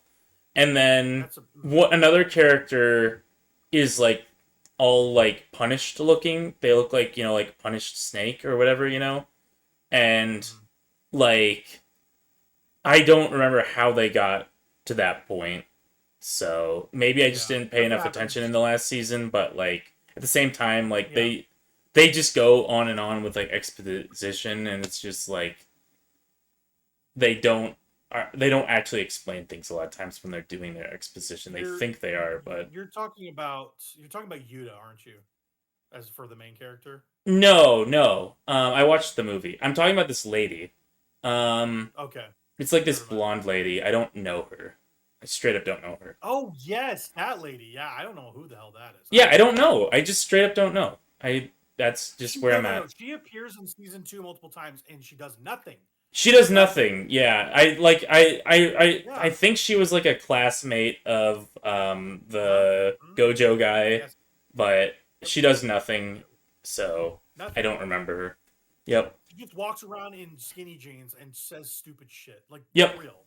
Like Yep. That's what that's she that does. character. Ouch. Uh, and it's man that cat that cat did not like my comment. It's attacking me Yeah, now. I think I might have And stepped on its tail. I had two cats underneath my feet, so I heard a wow, and then a yeah. shuffling of colors. Yeah, Yep. that was intense.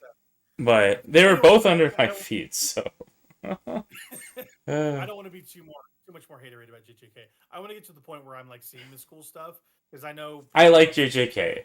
I like JJK.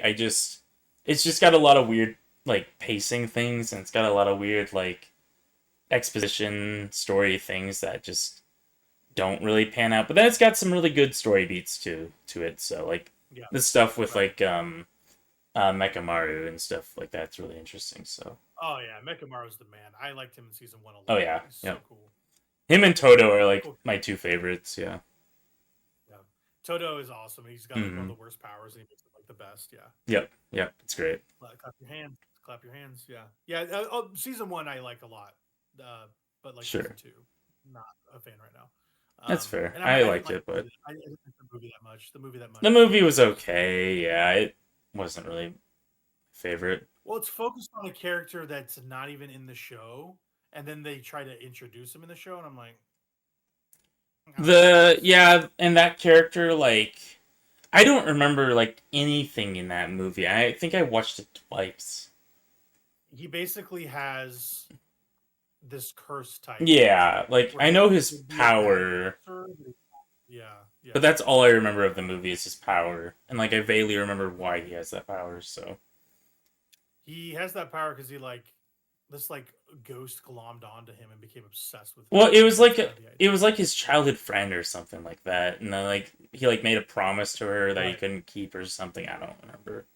details, It's but super weird. It's yeah. super weird. Yeah. Yeah. Something like that. And then he just But yeah, for some reason becomes like the strongest ever because of that. I don't know.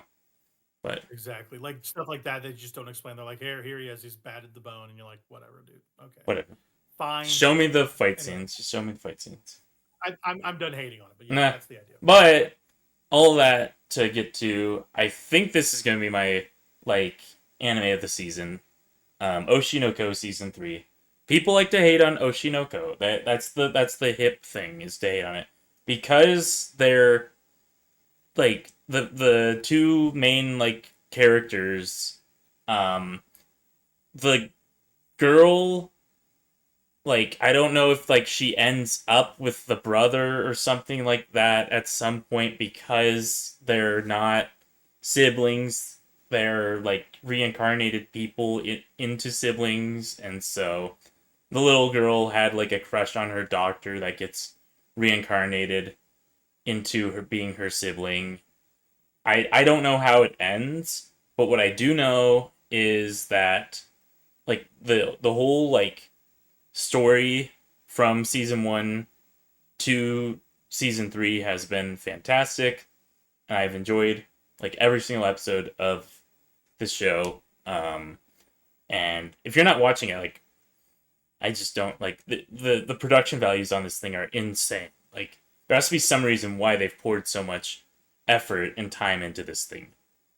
If it doesn't have a good payoff, then I don't know why they would pour so much like effort into this thing. Because so far, everything I've watched has been like the like pinnacle of animation and storytelling and writing and like, yeah, I love this show.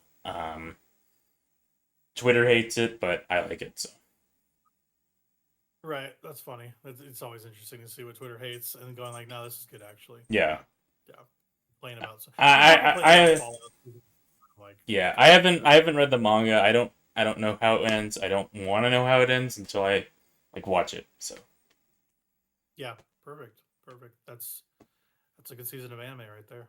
Yeah, yeah, yeah, that's why I'm watching this cool. season. So Cool.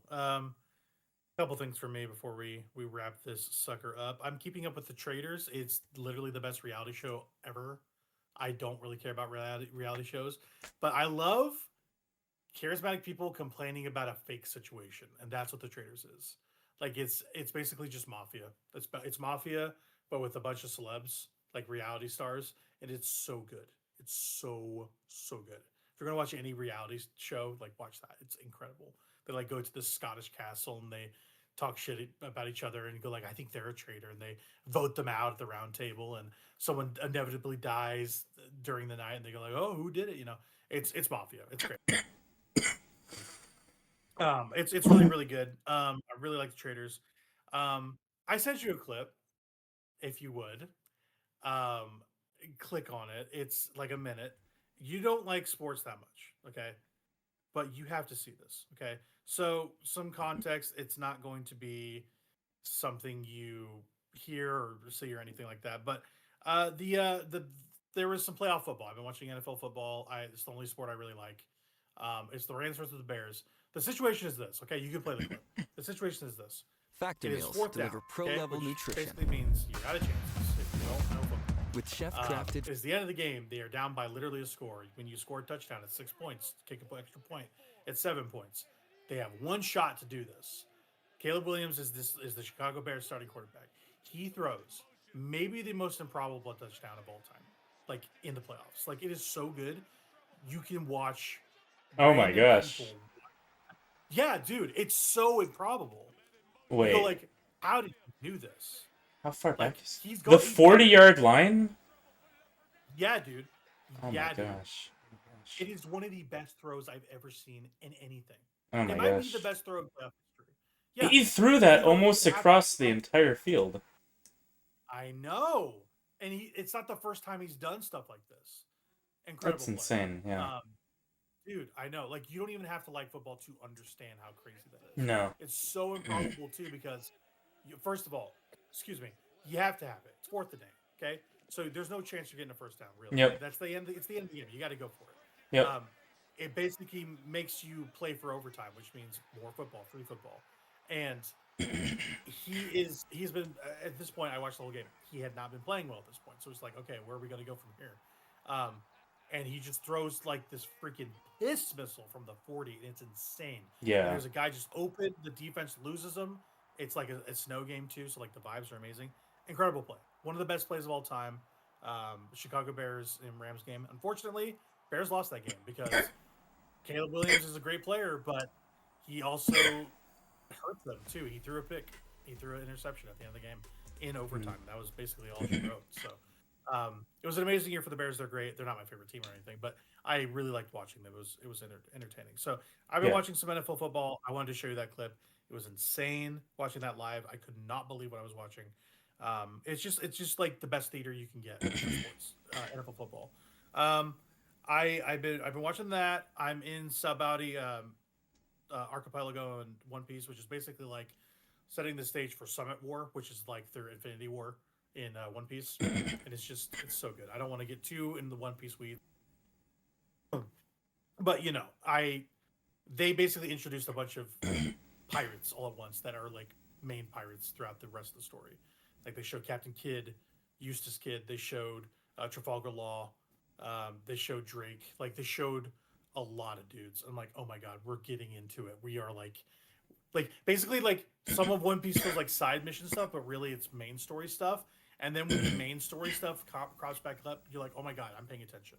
Like I'm paying attention. It does storytelling so well. Like it's basically like we're all meeting up this archipelago, and then we're all heading to this point in the world called the Red Line, that is literally a wall that you have to surmount to reach the other side of the world called the New World. And all these rookie pirates are coming up against it. And Sabaudi Archipelago is all these rookies that have high bounties. They're like all trying to get there while fighting each other. It's incredible. It's incredible. Eustace Kid is so cool. He's basically this pirate who's eating this fruit that can turn his body parts into any weapon, basically. He's so cool. And Trafalgar Law, he's a very close companion to the Straw Hats throughout the story of One Piece. He's got a really cool power that I don't know too much about yet, but he does this like isolation technique that's really cool. It's like a domain expansion in One Piece that he does. It's really awesome stuff. So One Piece remains amazing. It's so good. I don't think I finished Thriller Bark, but last time, but I have now. So Thriller Bark was great. Yeah, the Zoro scene at the end of Thriller Bark when he says nothing happened. If you know, you know. Ooh, what a show. And then the last two things, I wanted to watch the Chainsaw movie. Man movie. I have not yet. That's on my I want to watch that definitely. That I've heard that it's like it's on streaming now, right? Yeah. I think I mentioned it last podcast. Okay. I bought it on Amazon Prime, I want to say. Cool. So I have it. I own it. I just need to get to it. It's not a very long movie. It's like a 90-minute movie. Yep. So, anime movies, they're not that long. So yep. that, and then, dude, Fallout Season 2. People are bitching about the show. I hate it. It drives me crazy. It's so good. It's so good. Okay? I don't want to spoil it, but they are doing everything so right. Like, oh my gosh. They start talking about the vaults in this recent season where they're just like, I'm not going to spoil it, but they go like, it's the idea of the vaults of the game. They're like, we're going to give vaults to different companies and they're going to make science experiments out of them. Like they're talking about that in the show. I'm like, yes, now we're getting to it. We're getting to it. And they start talking about Shady Sands from Fallout 1 and 2. And it's all coming together. They're showing spoilers. They're showing super mutants. Like it's awesome stuff they're getting up to. It's incredible. You have got to watch this show, dude. It's so good. It's like the show that I look forward to the most every week. It's as of this recording, I think I'm 6 episodes in. I think there's only 8 because I think there was only 8 last season. Maybe I'm wrong. So this season's almost over. I think they're just doing them a year at a time. So hopefully next season they have another one coming out, or next year they have another one coming out pretty soon after. We'll see. But it's incredible. That show is so freaking good. Everybody that's complaining, go kiss my ass. It's a great show. Great show. It's the best video game adaptation, best Fallout adaptation ever. It's awesome. So good. Yeah, that's it. That's all. That's it. That's the show. I think we're gonna see everybody in Game of the Year. That's the plan, right? I think that's what we're gonna do. We're gonna Yep. start talking about last year and then close that book. Yep. It'll be the beginning of February, but I think it's the perfect time. I really do because it's slow right up until February at the beginning, and then there's some stuff happening which I want to get to, and I want to put that year away before that happens. So I think the next time we record is like the third or something like that, set fourth. We'll figure out if we want to do it during that or later in the week or something, because it'll be a long show. We want to be prepared for it, sort of thing. So um, that's the idea. Time will tell. But yeah, that's the kind of that's the plan for now. That's the plan for now, man. So yeah, you got anything else before we cinch this sucker up? How you feel? Yeah, that's about it for me. Yeah, I think we figured out the awards, especially. That's kind of Yep. what we needed to nail down Yep, that's this good. this go around, and yeah, we wanted to make it canon. So yeah, you guys enjoy that. So we will catch you on the flip flop with Stick Drift's 2025 Game of the Year next Yep. podcast, episode 31, Stick Drift 2025 Game of the Year. So catch that, catch the feeling. Love you guys. Noah, thank you for joining me. I appreciate you. Yeah, of course. It's been adrift. Keep gaming, keep gaming. Woo woo woo. Keep drifting.